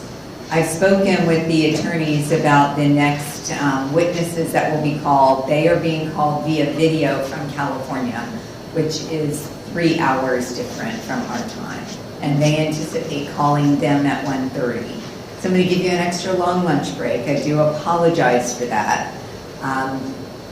However, I want to make sure once we have the California folks that all the equipment's working and you will be able to hear what's going on. So I'm going to ask that you be back at the location designated by the court deputies at 1:25. We will start promptly at 1:30 with those witnesses from California. Do not discuss the case among yourselves. Don't discuss it with anyone else. Do not do any independent research while you're away from us. And do not read or watch or listen to any news accounts of this case. Leave your pads and pens on the chairs. They will be there when you return, and I will see you back at 1:30.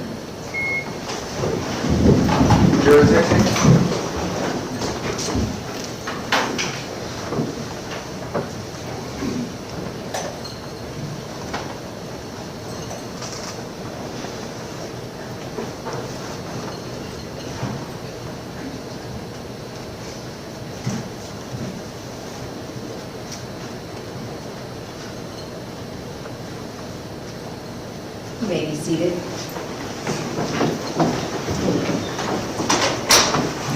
I am going to need, pretty shortly from the defense, its list of mitigators that you want me to include in the final jury instructions in Word. Yes, ma'am. Is it all right if I provide it overnight? Yes, that'll be fine. If you could provide those overnight in Word, and I'll send them both to the 99 Orange email as well as to Of course. the prosecutor's team. All right, anything else that we need to take up? I'm going to ask that you be back at 1:15. We'll try to get I'll have AV here at 1:15. Okay. And we will make sure that we have everybody, are they all in the same location? They're separate No, they're all in separate locations. Okay, so we're going to have 3 separate links. Yes, ma'am. Okay. Well, if it works for one, hopefully it's working for everybody. Hopefully, we had them all on Zoom yesterday. We were able to communicate with them yesterday, Your Honor, so we coordinated some lighting issues and some sound issues, but we think we've got that under control. Okay, good enough, then I'll see you back at 1:15.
Can you hear me?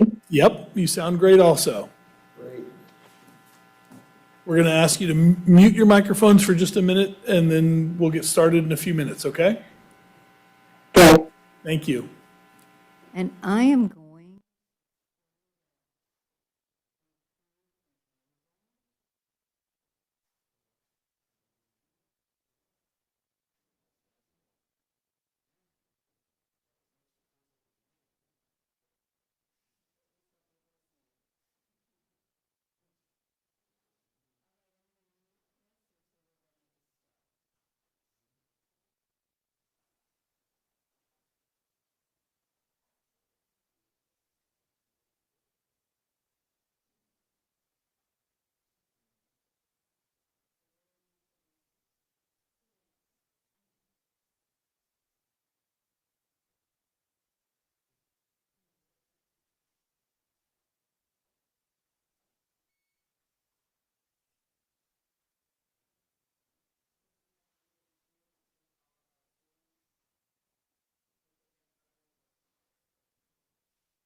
And they went on to say, and I'm paraphrasing, that the impact on the defendant's family by execution does not mitigate the crime or harm caused by the crime. It's very clear, and I would be objecting to that. I don't know if Mr. Moreno is intending on going there with it, but I wanted to get that dealt with before, particularly since we're dealing with a video witness. Judge, we do not intend to ask that question. All right. I have an Alfred Costa waiting in the lobby. Should I let him in as well? Yes, ma'am, just, might as well just check the connection. He's actually at work right now, so it might not be great for us.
The record should reflect that counsel for each party is present, as is the defendant, as he has been throughout.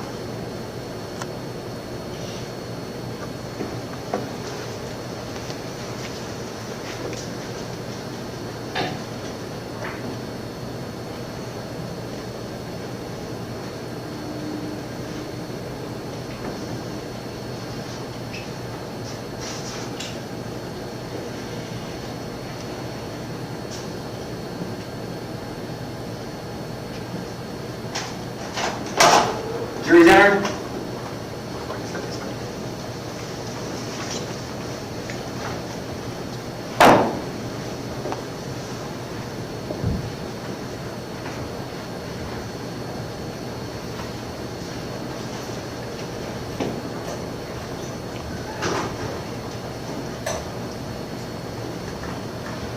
All right, you may be seated. Welcome back, ladies and gentlemen. Did everyone heed my admonition not to discuss the case among yourselves? Yes. Not to discuss it with anyone else? Yes. And this is just for the jury. So if I could have everyone except Mr. Costa mute themselves, please. Did everyone, let's see, where was I?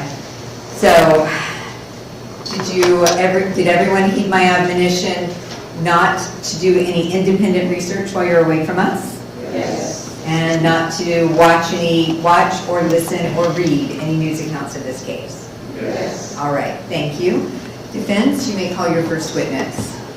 Thank you, Your Honor. I'd like to make a brief opening statement if I may. Oh, you may. Sorry, forgot. No, that's okay. It's okay. Good afternoon, ladies and gentlemen. Pardon the technical situation that we have going here.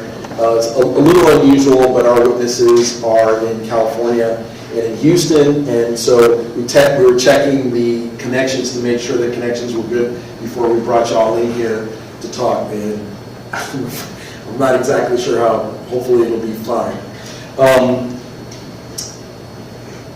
So I want to start off by letting all of you know that none of the witnesses that we're calling today and tomorrow are meant to be an excuse in any way for what happened in this case. That's not what this is about.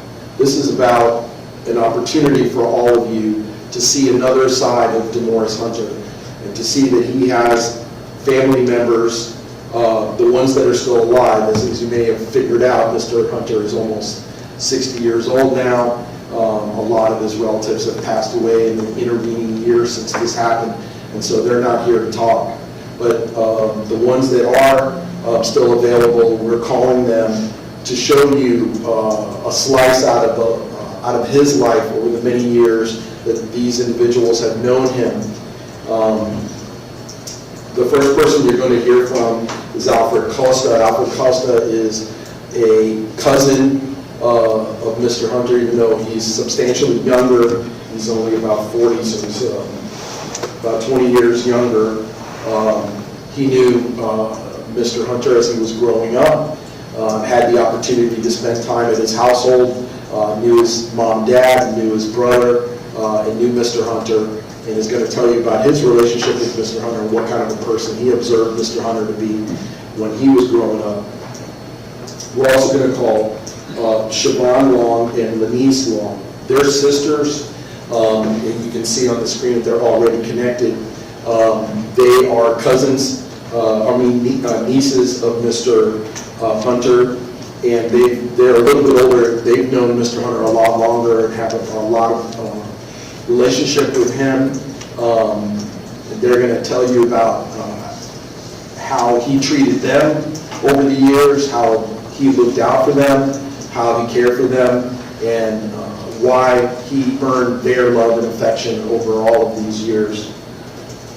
Tomorrow, we're going to put on 2 live witnesses and a recording.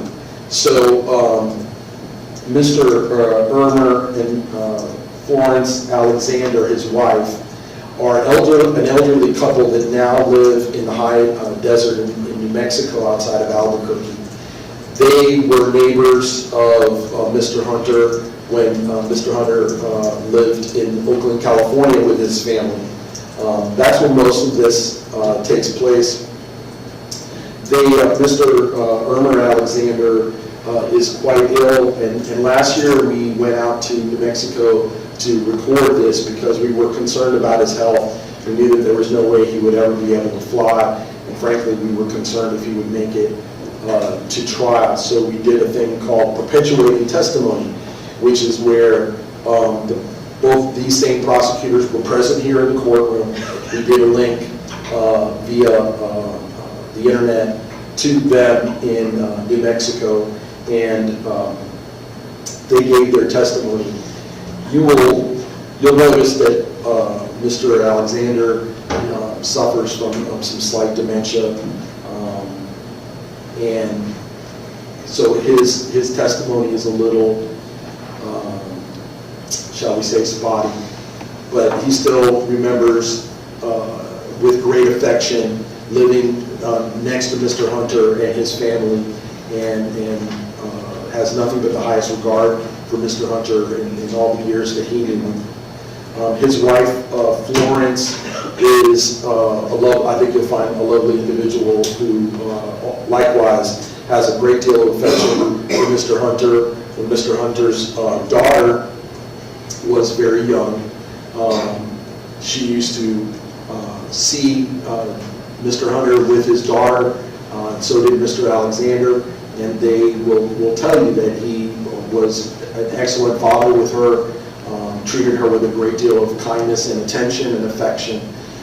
And I mean, they love him now, they did then, and that's why they were willing to testify. Mr. Sherman Alexander flew in late last night from California, and we're going to put him on after the video tomorrow morning. Sherman is the son of Irmer and Florence Alexander, more of a contemporary with Mr. Hunter, spent a number of years living with his parents and living next to the Hunters there in Oakland, in a smaller part of town called Emeryville, California. You'll hear that that part of California was an industrial area, that his dad, Irmer Alexander, and Mr. Hunter's dad were friends that worked together as mechanics at United Airlines there in Oakland, California. And that he's going to tell you what life was like. We're talking about the 1970s in Oakland, California.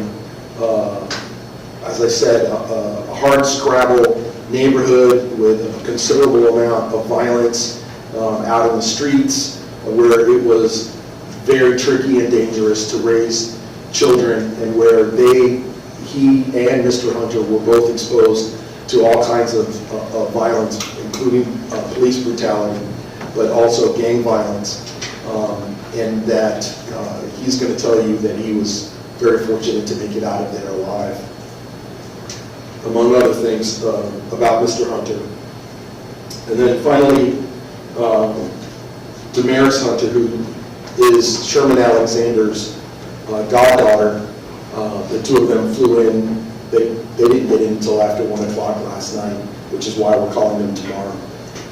And she is Mr. Hunter's daughter, his only daughter, and she is going to testify about what her relationship has been like with Demorris Hunter, and essentially that she loves him. So, as I said, this testimony is not going to be offered as an excuse for anything.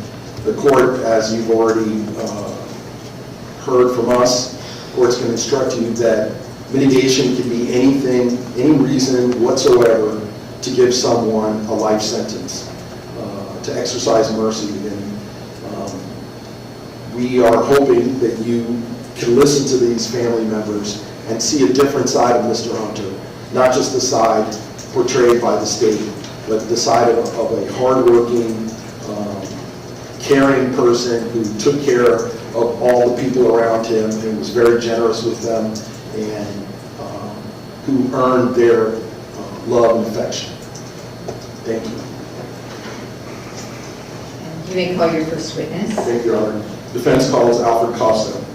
Mr. Costa, could you raise your right hand to be sworn? Let me turn my video on so you can see me.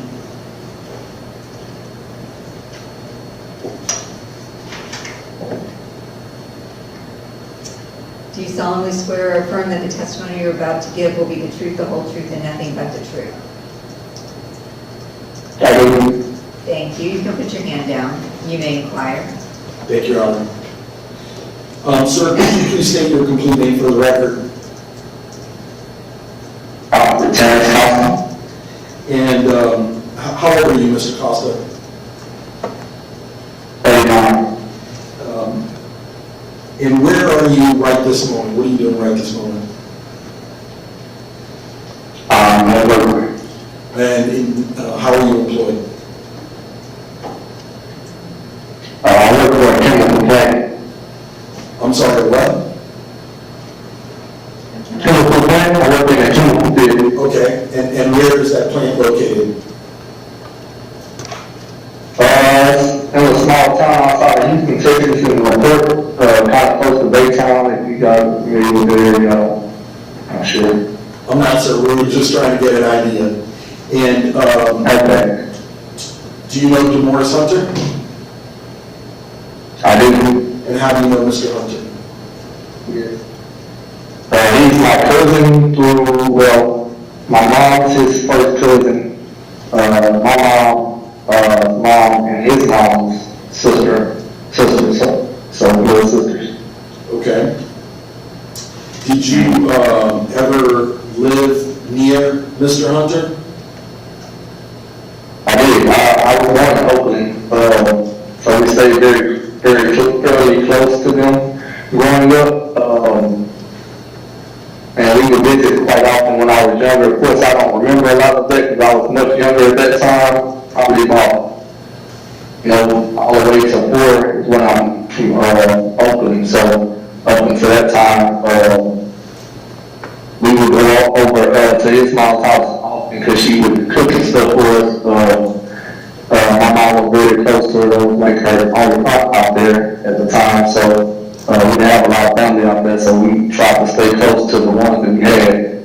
And so we stayed spent a lot of time at their house. Now, I realize you were very young at the time. What were your earliest memories of Mr. Hunter? Not a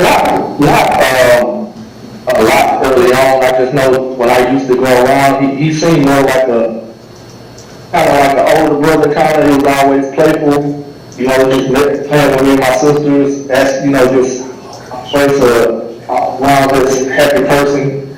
Never really saw like any kind of aggressiveness from him or anything like that. I didn't really see any other side to him. Just staying to himself and helping me around the house, doing stuff for her whenever we would go over and eating stuff with them, just taking care of his mom, and that was pretty much it.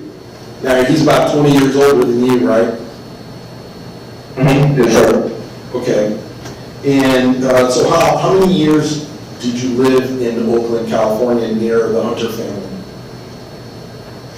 Like I stayed out there before. Then my grandmother came and got me and my little sister when I was around 4 because my mom lost custody of us because some issues her and my dad had at the time, and so we got pretty much adopted by my grandmother, moved to Louisiana, but we would always go back to see my mom and dad whenever we could, seeing that they didn't get to see us very often, so we could see them, and when we did, we would always, go to my Aunt Shirley's house, spend time with them. That was a big thing out there. She would always cook us food and have dinner over her house and stuff like that from time to time. So let me just I know there's a little bit of a time delay, but let me just interrupt you. So Aunt Shirley, that was Demorris's mom?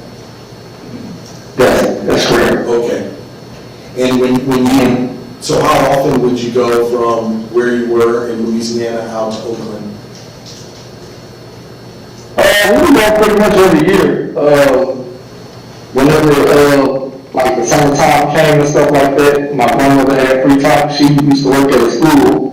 So whenever she had free time and she could drive us down there, she would drive us and let us spend time with our mom for a while, like a week or two or whatever the case may be, and then she'll bring us back. So she would drive you from Louisiana to California? Yes. Okay.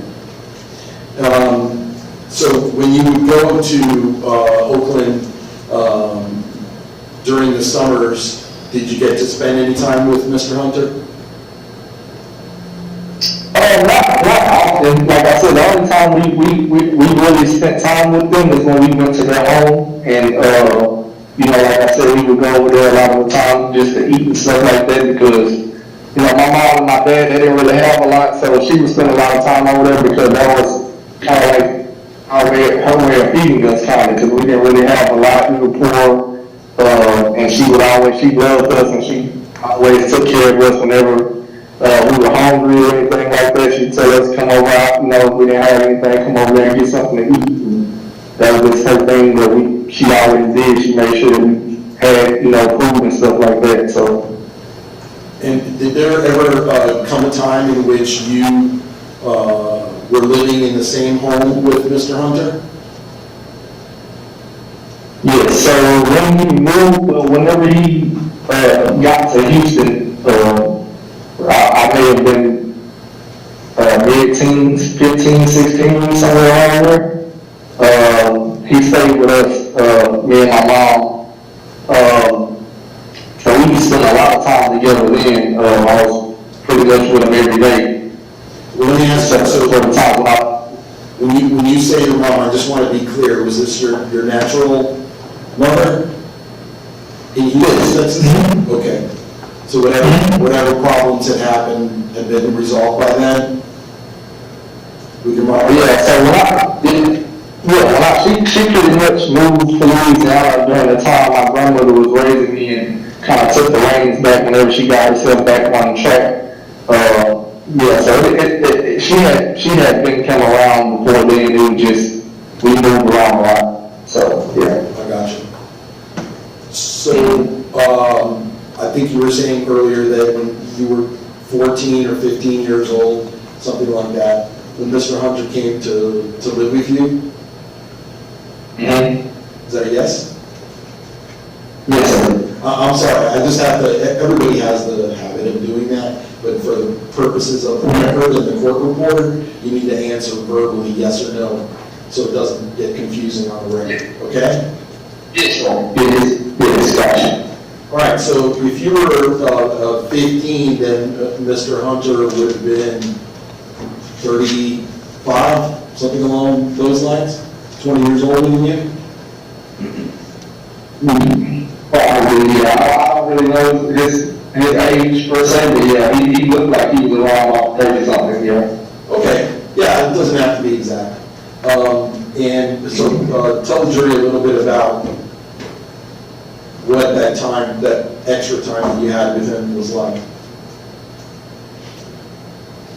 I'll say, yeah, I mean, that was a very different time for me because I was struggling a lot during that time as far as this because the whole reason for me moving to Houston was because my older brother got killed whenever we stayed in Louisiana. As you know, when I spoke to you, I didn't really have a farm and stuff like that. So when he came into the picture, it was kind of like me getting, like a father figure in the house, kind of, and that was pretty much the role that he played whenever he came to Houston. That's how I kind of like older uncle, I would say. I never really looked at him as my cousin. And I said he just was always that guy, like I can go to if I needed anything. Very family oriented. He spent a lot of time with me, on my schoolwork and stuff like that, make sure I, was doing the right things in school. Just like when my mom couldn't tell me anything or something. He was kind of like that, hey, you need to kind of like that enforcer, like to, hey man, you need to get in line and do what you need to do, because, you know, like he had been through that stuff, so he was more so the person kind of trying to like, you know, still be away from the things that I was doing at the time. So spent a lot of time with him because I had a lot of issues at that time as well, with behavior issues and stuff like that. So he was an advocate for, you know, the consequences that came from that stuff, and he tried to steer me away from those things. But in addition to that, he just was always a fun guy. Like anytime I wanted to do something, he would, yeah, you want to go do this, and you want to go, you know, like play basketball, you want to go, you know, like to Asheville or something like that. He did a lot of stuff with me, and the times when he was here, I know that he had spent a lot of time like in the system and stuff like that, but you can tell that in the time that he was here, he was trying to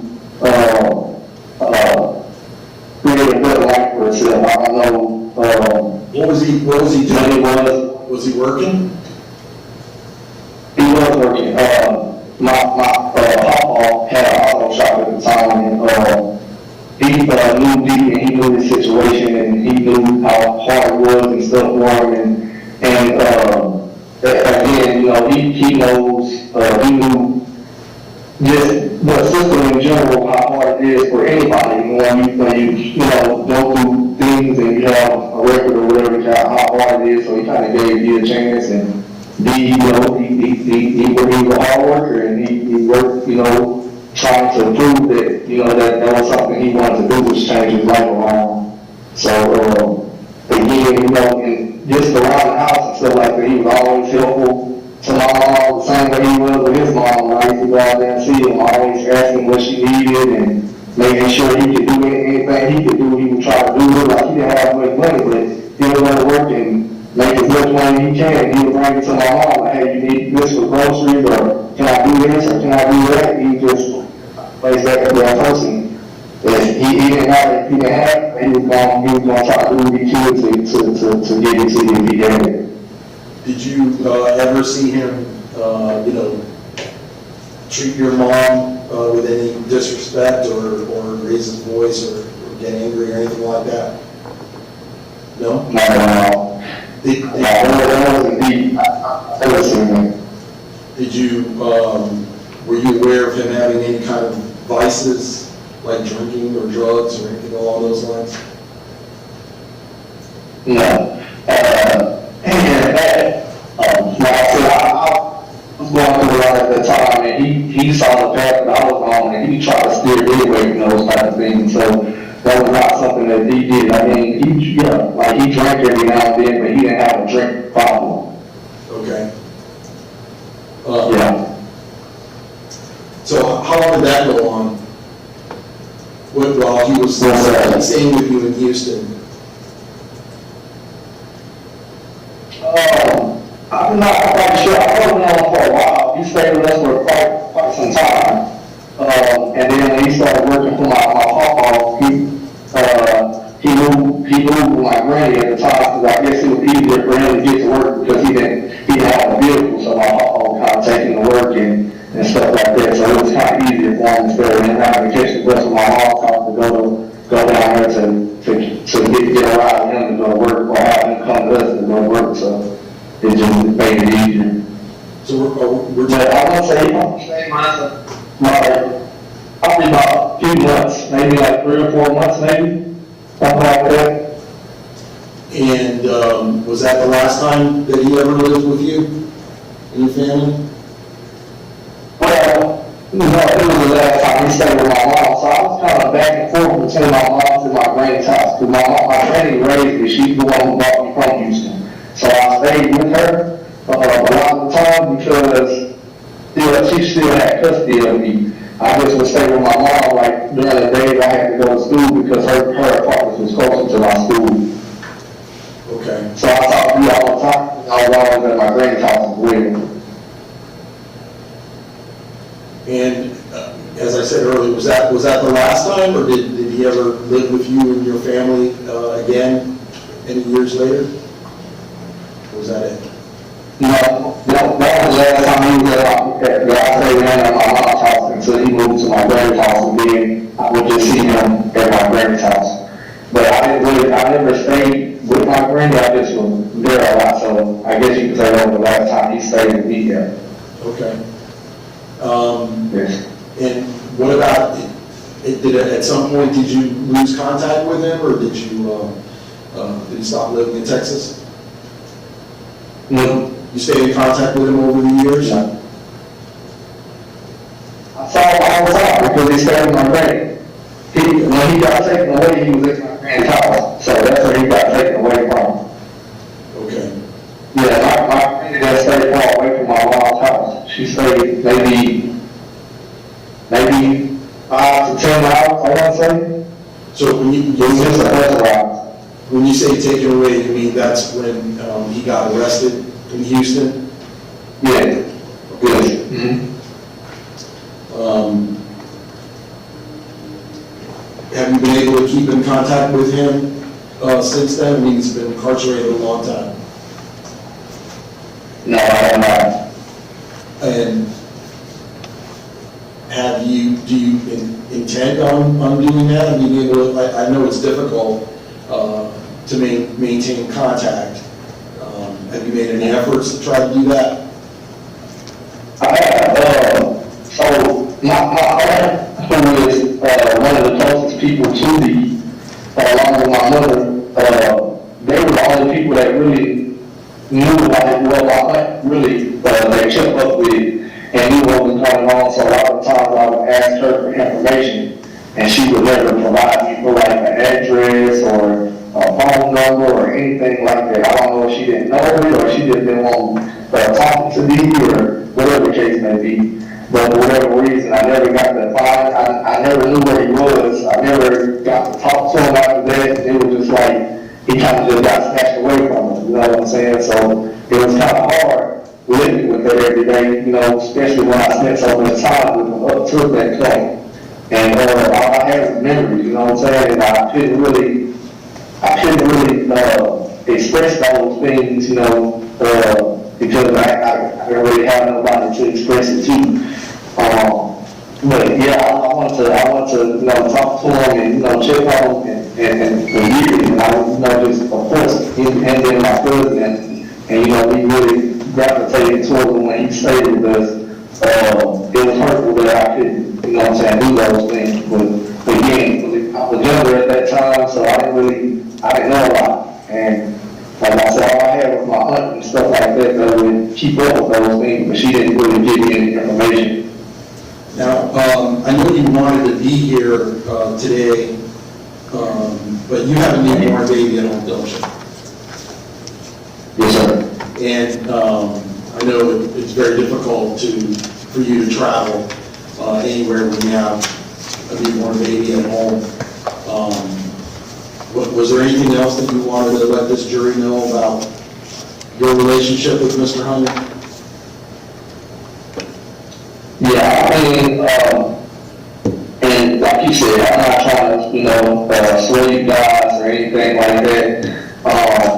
But I do want you to know that whatever image that he has or what people see, I want the jury to know that that's not the image that we know him for, and that he is a great, you know, like, he's a great cousin, he's a great father, he's a great son, nephew, and all those things as well. So, and he wanted to be, and he strived, and I saw it, you know, like to be a great member of society. I don't know what, you know, transpired or what happened. I'm not going to speak on that, but all I can speak to is the person that he is and the person that I know him is.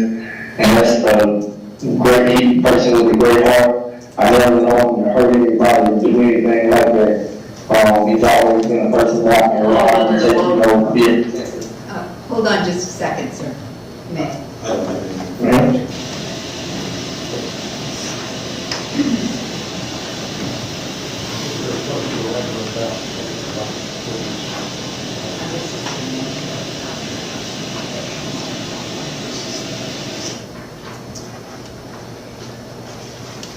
Thank you very much, Mr. Costa.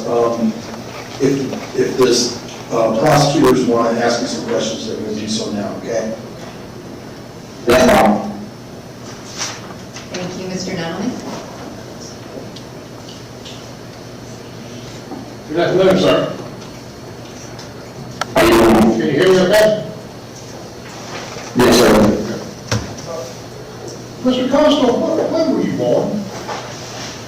What year were you born? 1996. 1986? Yes, sir. So,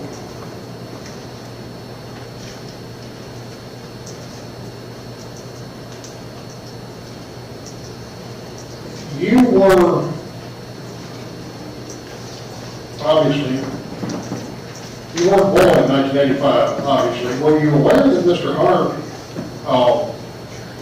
shot and killed a man named Cesar Guzman in January of 1985? I have no idea what any of that stuff that he did in his past. Were you aware that he also aimed a firearm at an individual named Jorge Fernandez in January of 1985? No. And were you aware also in 1985, this time in February, that Mr. Hunter shot a man named Alphonse Williams in the face with a sawed-off shotgun? Were you aware of that? No. And were you aware that on February the 14th of 1985, that Mr. Hunter shot Eric Wright 4 times? No. Were you aware that on February 29th of 2002, Mr. Hunter shot and killed Agora Huntley? No. So, how old were you when you moved to Houston from Oakland, California? I believe you said about 4, right? I moved to Louisiana when I was 4 years old. Yes, that's correct. Okay. Now, I believe you said that when you were about 15, that Mr. Hunter came to live with you and your family or extended family. I didn't quite follow all of that. I couldn't keep track of it. Was that about 1985 when he came to live with you and your relatives in Houston? No. I'm sorry, I totally misspoke, sir, I'm sorry. I mean, 2001, 2002, probably about 2002, right? Yeah, it could have been somewhere around that time. I don't really remember the year. I know I was probably mid-teens, something like that, probably like in my 10th grade, something like that. Okay, so that would have been, about 2002 when Mr. Hunter came to the Houston area. Mm-hmm. And how long did Mr. Hunter stay in Houston before he left and went back to Oakland? He never left and went back to Oakland. He never left. When he came to stay with us, he left from our house and went to stay at my grand's house, which is where he got arrested. He never went back to Oakland after that. Oh, so he came to your house after he killed the lady in California, is that right? I'm not sure what he did. I just know he came to our house and stayed with us around the time he was arrested. Okay, A little bit before that. Okay, now I'm not trying to put words in your mouth, but since we're by video, it's a little bit hard to understand, hard to keep track of sometimes. So, Mr. Hunter came to live in the Houston area sometime in 2002, right? Yes. And he came first to where you and I believe your brother were living, is that right? Yes, that's all right. And then subsequently, Mr. Hunter moved to where your grandmother lived and was living there. Correct? Yes. And that's where he was living when he was taken into custody in July of 2002, wasn't it? Yes, sir. Okay. And did you know that Mr. Hunter was a fugitive from law enforcement when he was living with you in Houston? No. And before, I'm assuming obviously you were contacted by defense counsel to appear here today. Before being contacted to testify, when was the last time that you had any communication with Mr. Hunter?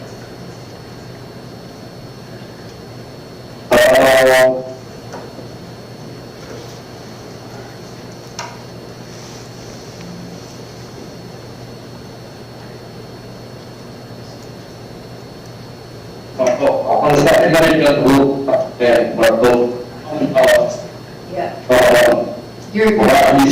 January time.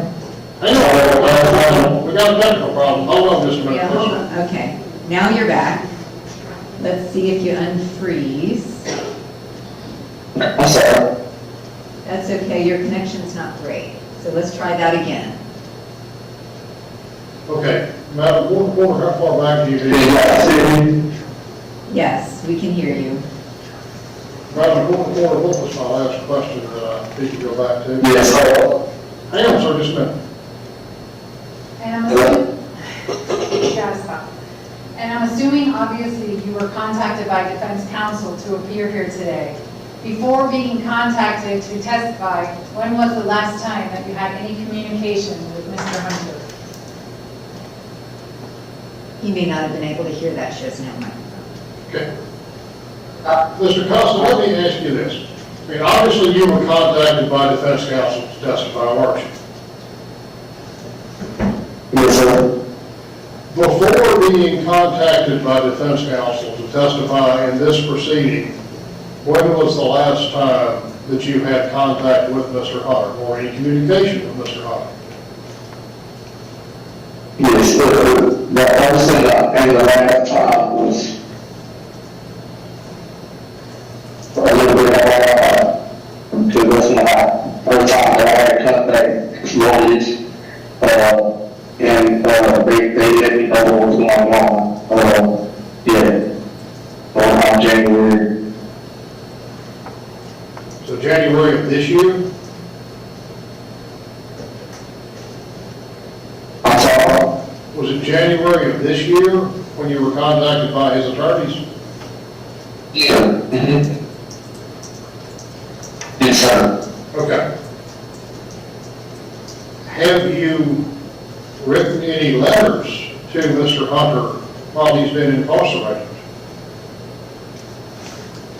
Yes, sir. And when was the last letter that you wrote to him, do you recall? I don't know. I wrote it a long time ago, but it took my fingers. So, yeah, it was a lot. It was probably like May or something last year sometime. Okay. Have you spoken with Mr. Hunter on the phone anytime within the last 10 or 11 years? Yeah, the person the last time was January. The person the last time should be Okay. reversed. You answered both my questions. Thank you, sir. I appreciate it. Now, have you Okay.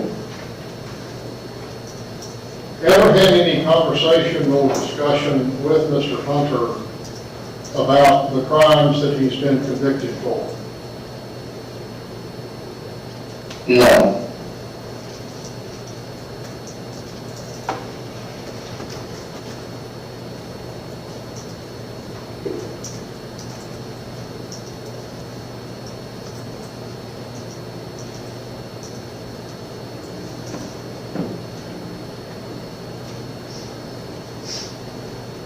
Have you ever visited with Mr. Hunter in jail or in prison?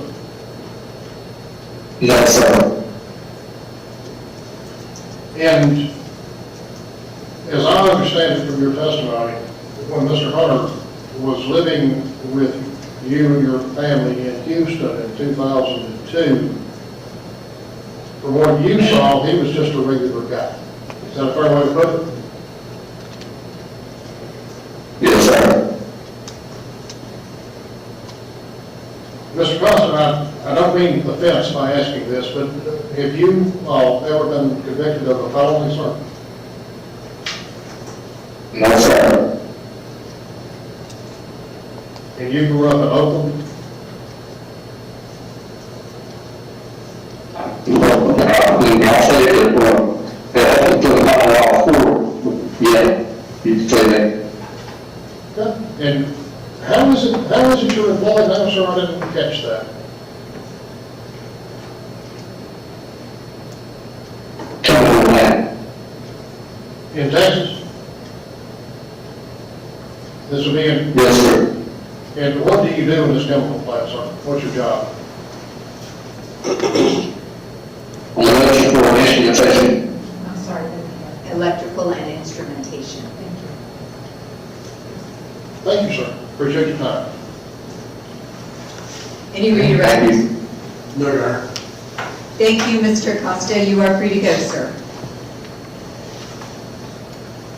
Thank you, guys.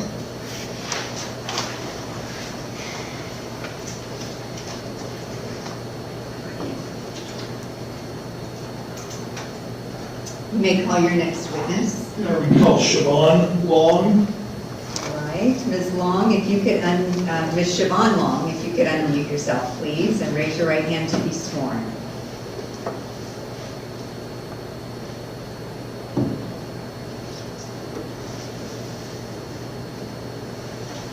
You are, okay. Do you solemnly swear or affirm the testimony you're about to give will be the truth, the whole truth, and nothing but the truth? Thank you. You may inquire. Thank you, Your Honor. Please, the court. Can you state your full and complete name for us?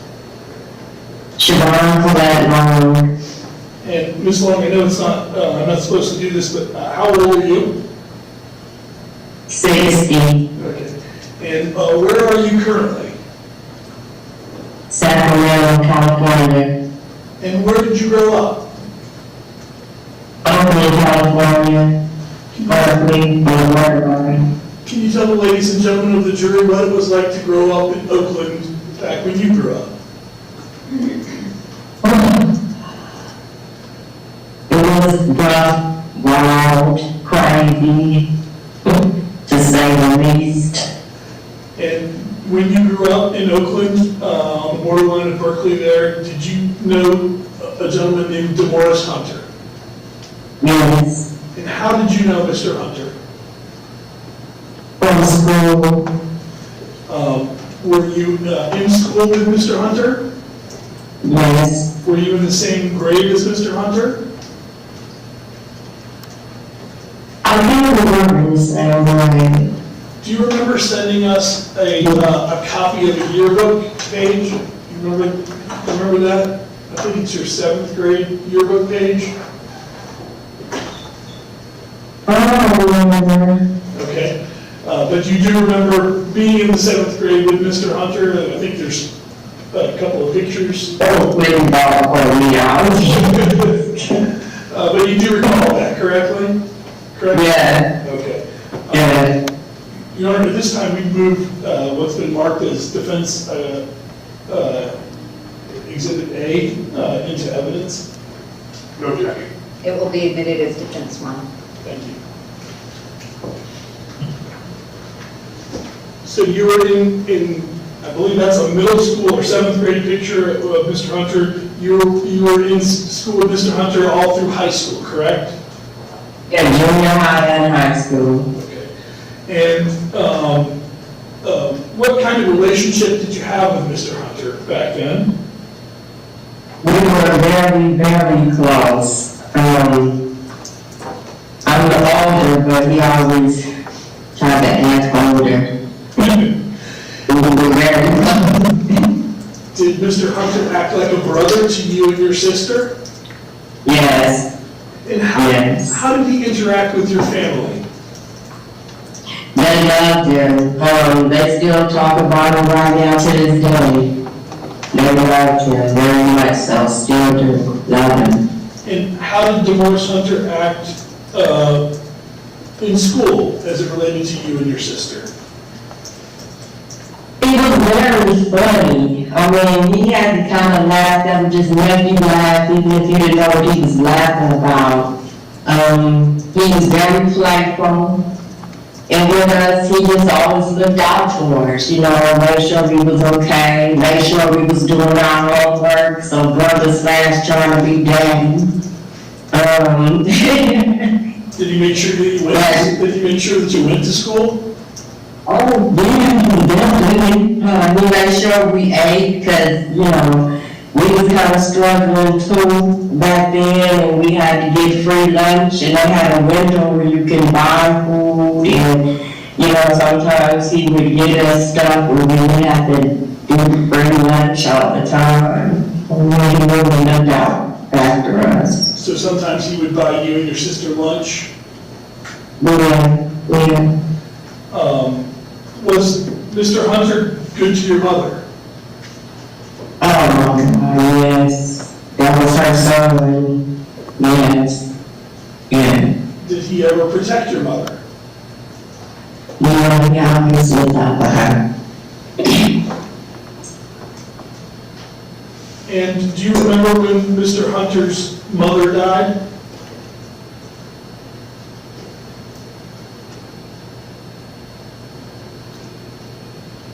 I understand, Ms. Long, that this is emotional. Do you recall a time when Mr. Hunter's mother passed away? Yes. Yes. And how did Mr. Hunter handle that? He was hurt. He was a wild boy. He was hurt, you know, and just kind of took a little time to himself. You know, he was hurt. Understandable. Ms. Long, were you recently diagnosed with health issues? Yes. And those health issues left you with leg braces and a scooter and difficult for you to walk and control your muscles, correct? Yes, sir. And otherwise, you would want to be here with us today, correct? Yes, absolutely. Ms. Hunter, do you love Demorris Hunter?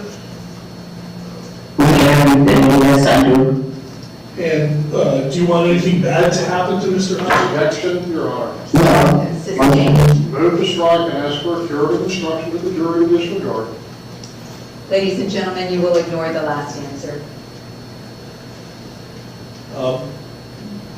Ms. Hunter, Ms. Long, you kept in touch with Demorris Hunter over the years, correct? Yes. And you've spoken to him on the phone? Yes. And you continue to have a relationship, a caring relationship with him, correct? No, correct.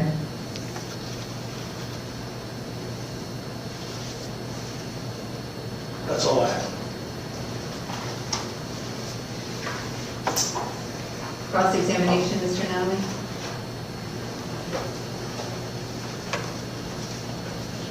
Good afternoon, Ms. Long. Hello. How old was Mr. Hunter when his mother passed away, Ms. Long? I don't remember how old he was. I don't even remember how old I was at that time.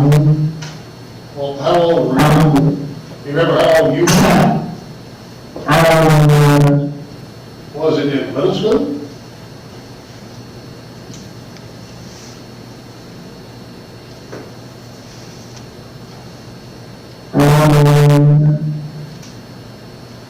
I don't remember. You don't? I remember. That's all. You don't remember when Mr. Hunter's mother passed away? No, I remember we still lived over there, and he still lived down by Golden Gate where she passed in that house. I remember that, but I don't remember what other was.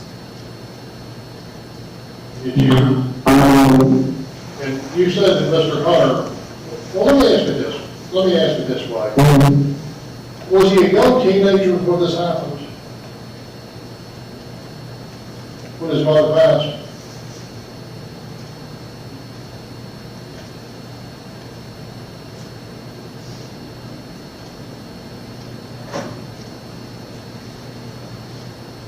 I don't remember when we were in high school.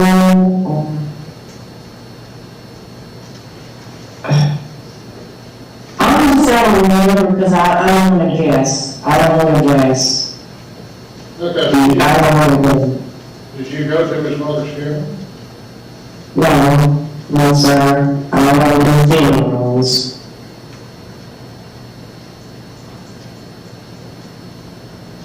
And you and Mr. Hunter are the same age, aren't you? I think I'm a little older than him, maybe a couple of months. I don't think years. I think I'm just some months older than him. Okay, so, same number, until you have a birthday, I guess, right? Yeah. Okay. So that's a couple of months, you said? Yeah, I think we just months apart, a little bit. Because I'm 60, I don't know if she's 60 yet.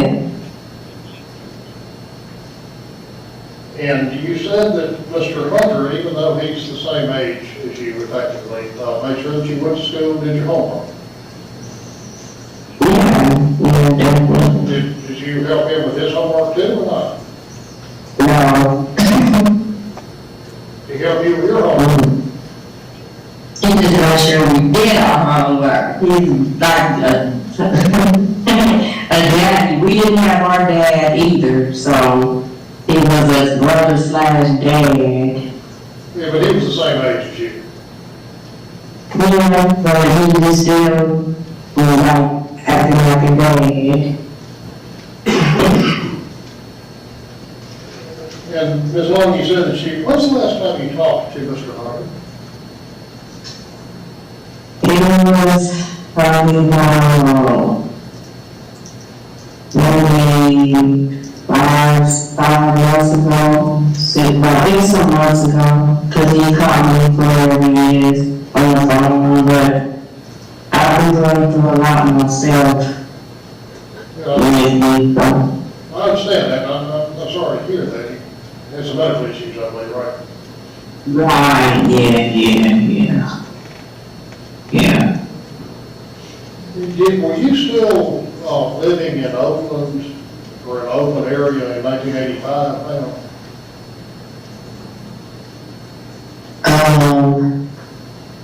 I was in Oakland and I was in Richmond. Richmond, California, or Virginia? Yes, sir. Richmond, California, and Oakland, California, yes. And now, I have no idea about California geography. Where is Richmond, California in relation to Oakland, California? Richmond, California is probably about 20 minutes from Oakland, California. They're close. They're not far, 20, 30 minutes apart. Okay. And, ma'am, were you aware that that Mr. Hunter shot and killed a man in January of 1985? No. Were you aware that Mr. Hunter shot another man in the face with a sawed-off shotgun in February of 1985? No. Were you aware that 10 days later, in February of 1985, Mr. Hunter shot a 17-year-old gentleman 4 times? No. And ma'am, were you aware that in February of 2002, Mr. Hunter shot and killed a lady named Demorris Hunter in Oakland, California? No. You didn't know about this? No, absolutely not. And Have you been in communication with Mr. Hunter while he's been in jail? Yes, yes. Off and on, you said? Yes, it's not like every week, but, Did you ever, well, obviously you didn't discuss what he was in jail for, did you? no, I never asked, to be honest, I never even asked. I have no further questions, thank you, ma'am. Any redirect, Mr. Self? No, Your Honor. Thank you, Ms. Long. You are free to go at this time, ma'am. So you Well, can, thank you. you can mute your microphone or you can leave the session, either one, whatever you prefer. Okay, thank you. Thank you. And Mr. Self, your next witness is? Leanne Long. All right, thank you. Ms. Long, if you raise your right hand, do you solemnly swear or affirm the testimony you're about to give will be the truth, the whole truth, and nothing but the truth? Yes. Thank you. You can put your hand down. And Mr. Self, you may inquire. Thank you. Ms. Long, Leanne, can you state your full and complete name for the ladies and gentlemen of the jury? Long. And Ms. Long, I know I'm not supposed to ask a woman this question, but how old are you? 58. And where are you currently at right now? In California. And where are you from? Where were you raised? Berkeley, Oakland area. Okay. Were you raised along with your sister that we just heard testify, Ms. Siobhan Long? Yes. And did you know a gentleman named Demorris Hunter? Yes. What was the neighborhood like where you grew up? It was kind of rough, you know. You got every area you go to, you have to go rough patches.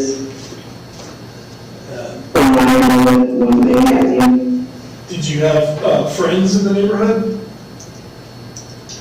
I was more like a tomboy, so I kind of hung out with my brothers or my cousins. I didn't too much. Even to this day, I really don't associate with a lot of people. I know those that I need to be close to me. And So it's just a select few. were you close to Demorris Hunter when you were in school? Yes, that's my brother. Okay. You think of him as your brother. He's not technically your biological brother, but you and your sister think of him as a brother, correct? Yes, that's my brother. Okay. And how did Mr. Hunter interact with you and your family? He was always jolly, laughing, joking. He taught me all type of mechanic stuff, so I would be stranded on the side of the freeway, or I didn't have to depend on a man to come get me. I could do it myself. So he taught you how to fix your car? Yeah, change my tires, oil. He even taught me how to do an alternator. Did Mr. Hunter ever look after you and your sister while you guys were in school? Oh, yes. And how did he do that? He just made sure we was okay, you know, he made sure we ate, and he made sure we was laughing and happy throughout the day. Was Mr. Hunter good to your mother? Yes, excuse me, yes, he was. Did he ever have to protect your mother? Yes, he protected all of us. Do you recall when Mr. Hunter's mother passed away? Vaguely, yes, I do. Okay. And He kind of like disappeared for a while. Did that have an impact on Mr. Hunter, his mother passing? Yes, it did. You also, in addition to knowing Mr. Hunter during school age years, you got to know him a little bit after that time, correct? Yes, You got to know him when he first became a father? and he would bring his daughter around? Yes. How was Mr. Hunter as a father in your eyes? I think he was an excellent father. He always wanted to be around his daughter. And he always wanted to, you know, like I had watched her for like an hour while he went into the store to get her Pampers and formula or whatever she needed. You know, he took good care of his daughter. And similar to your sister, you've been diagnosed with some health problems as well. Is that correct? Yes. And you would have liked to have been here to testify in person, but unfortunately, because of the health procedures that you've had, you haven't been able to travel, correct? Yes. And you love Mr. Hunter? Oh, yes. That's not right. And you kept in touch with him, have you talked with him by telephone recently? I'd say sometime like a month or so ago was the last time I spoke with him, because sometimes when he called, it's in conflict with me being in physical therapy or my doctor's appointment, so I can't answer the phone at that time.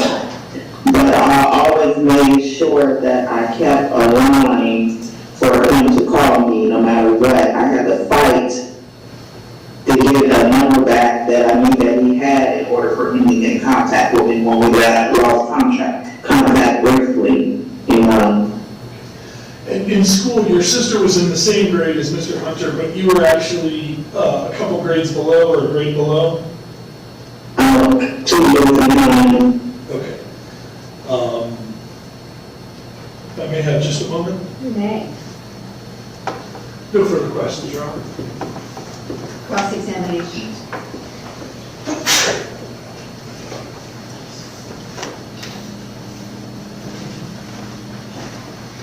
Good afternoon, Ms. Long. Hello. Ms. Long, how old was Mr. Hunter when his mother passed away this week? I don't recall, and I don't want to speculate. How old were you when his mother passed away? I'm not sure. Were you, I'm almost 58. let me ask it this way. Were you still in middle school when his mother passed? No. You were in high school? I'm not sure. Or had you not gotten to middle school when his mother passed? I'm not sure when his mom passed. Okay. How close did you live to where Mr. Hunter lived? Growing up? Right. In between, we can ride back to the walk down here. It's not that far. About how long would it take you to walk from your house to Mr. Hunter's house? Like 30 minutes. 30 minutes? Mm-hmm. Okay.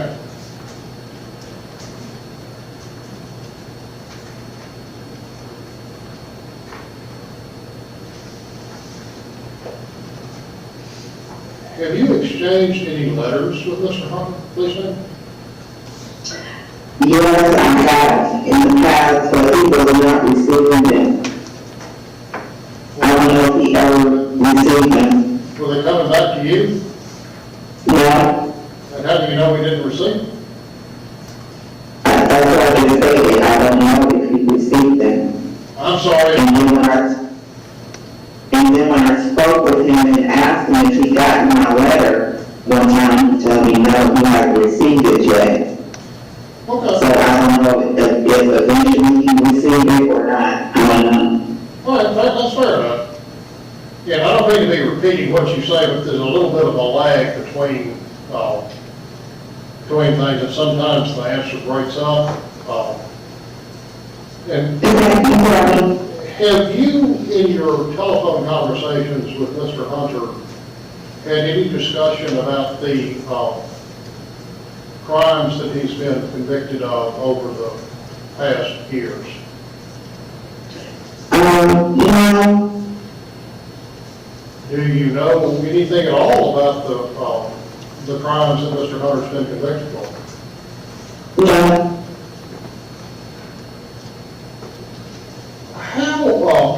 Let me ask you this, how old was Mr. Hunter when his daughter was born?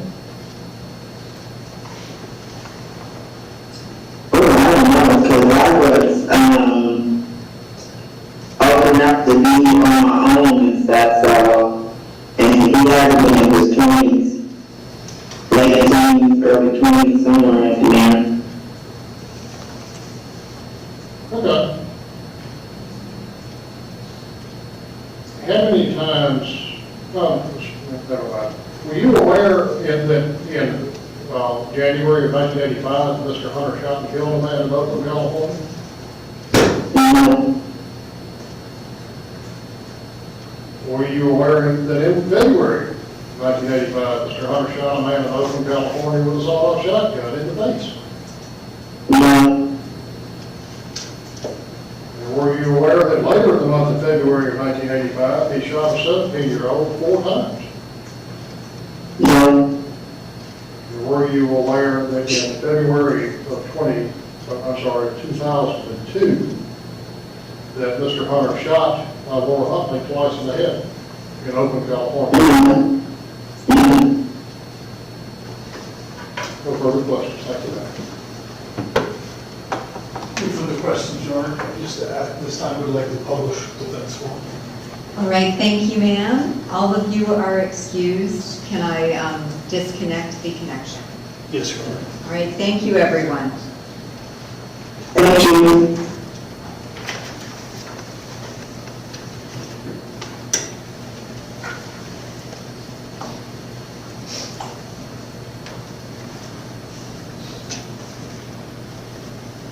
Ladies and gentlemen, as before, any items that are admitted into evidence will be provided to you in the jury room during your deliberations.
Thank you.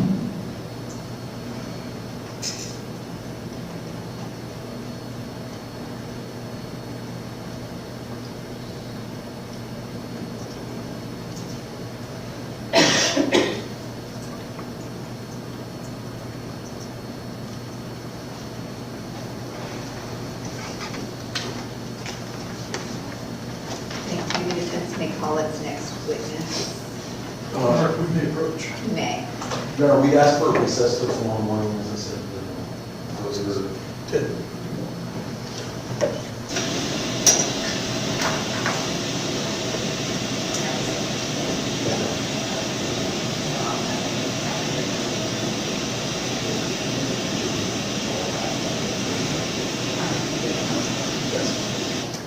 All right, ladies and gentlemen, the defense has run out of witnesses for today, so we are going to resume in the morning at 9 a.m.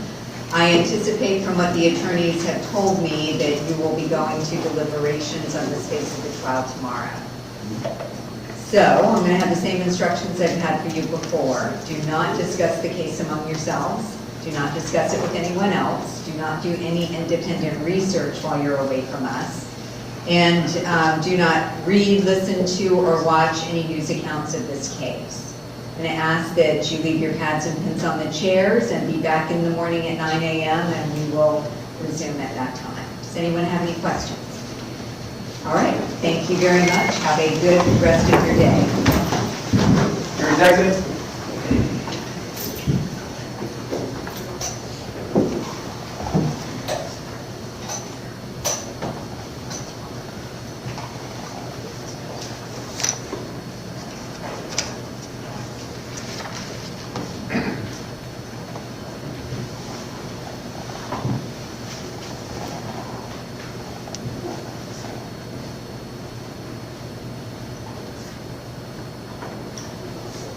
Quick question. Is anyone anticipating using a PowerPoint or putting on the screen during closing arguments the jury instructions? Because if you are, I will need to get them adjusted and get them back to you so that you have them. I plan on doing that, but only the aggravators, Okay, which I don't think are really going to be a question as far as the wording. okay. Very good. Unless, of course, when I get the defense mitigation, I feel the need to do so. I don't know what it is yet, so. All right, and if the sooner you get that to me, the sooner I can incorporate it and send it back. I do have one question.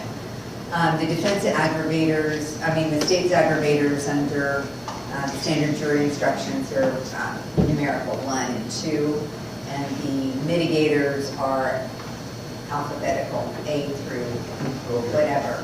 What would you prefer? Would you prefer numbers or letters? Or do you have a preference? I have no preference. All right, then I'll keep it the way it is in the standard instructions with letters. Yes, ma'am.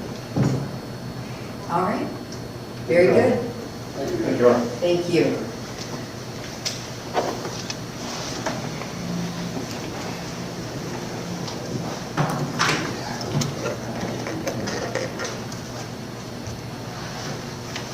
Everyone tomorrow is in person except for the one video that you're playing, correct? That's correct, Your Honor. There's 2 witnesses.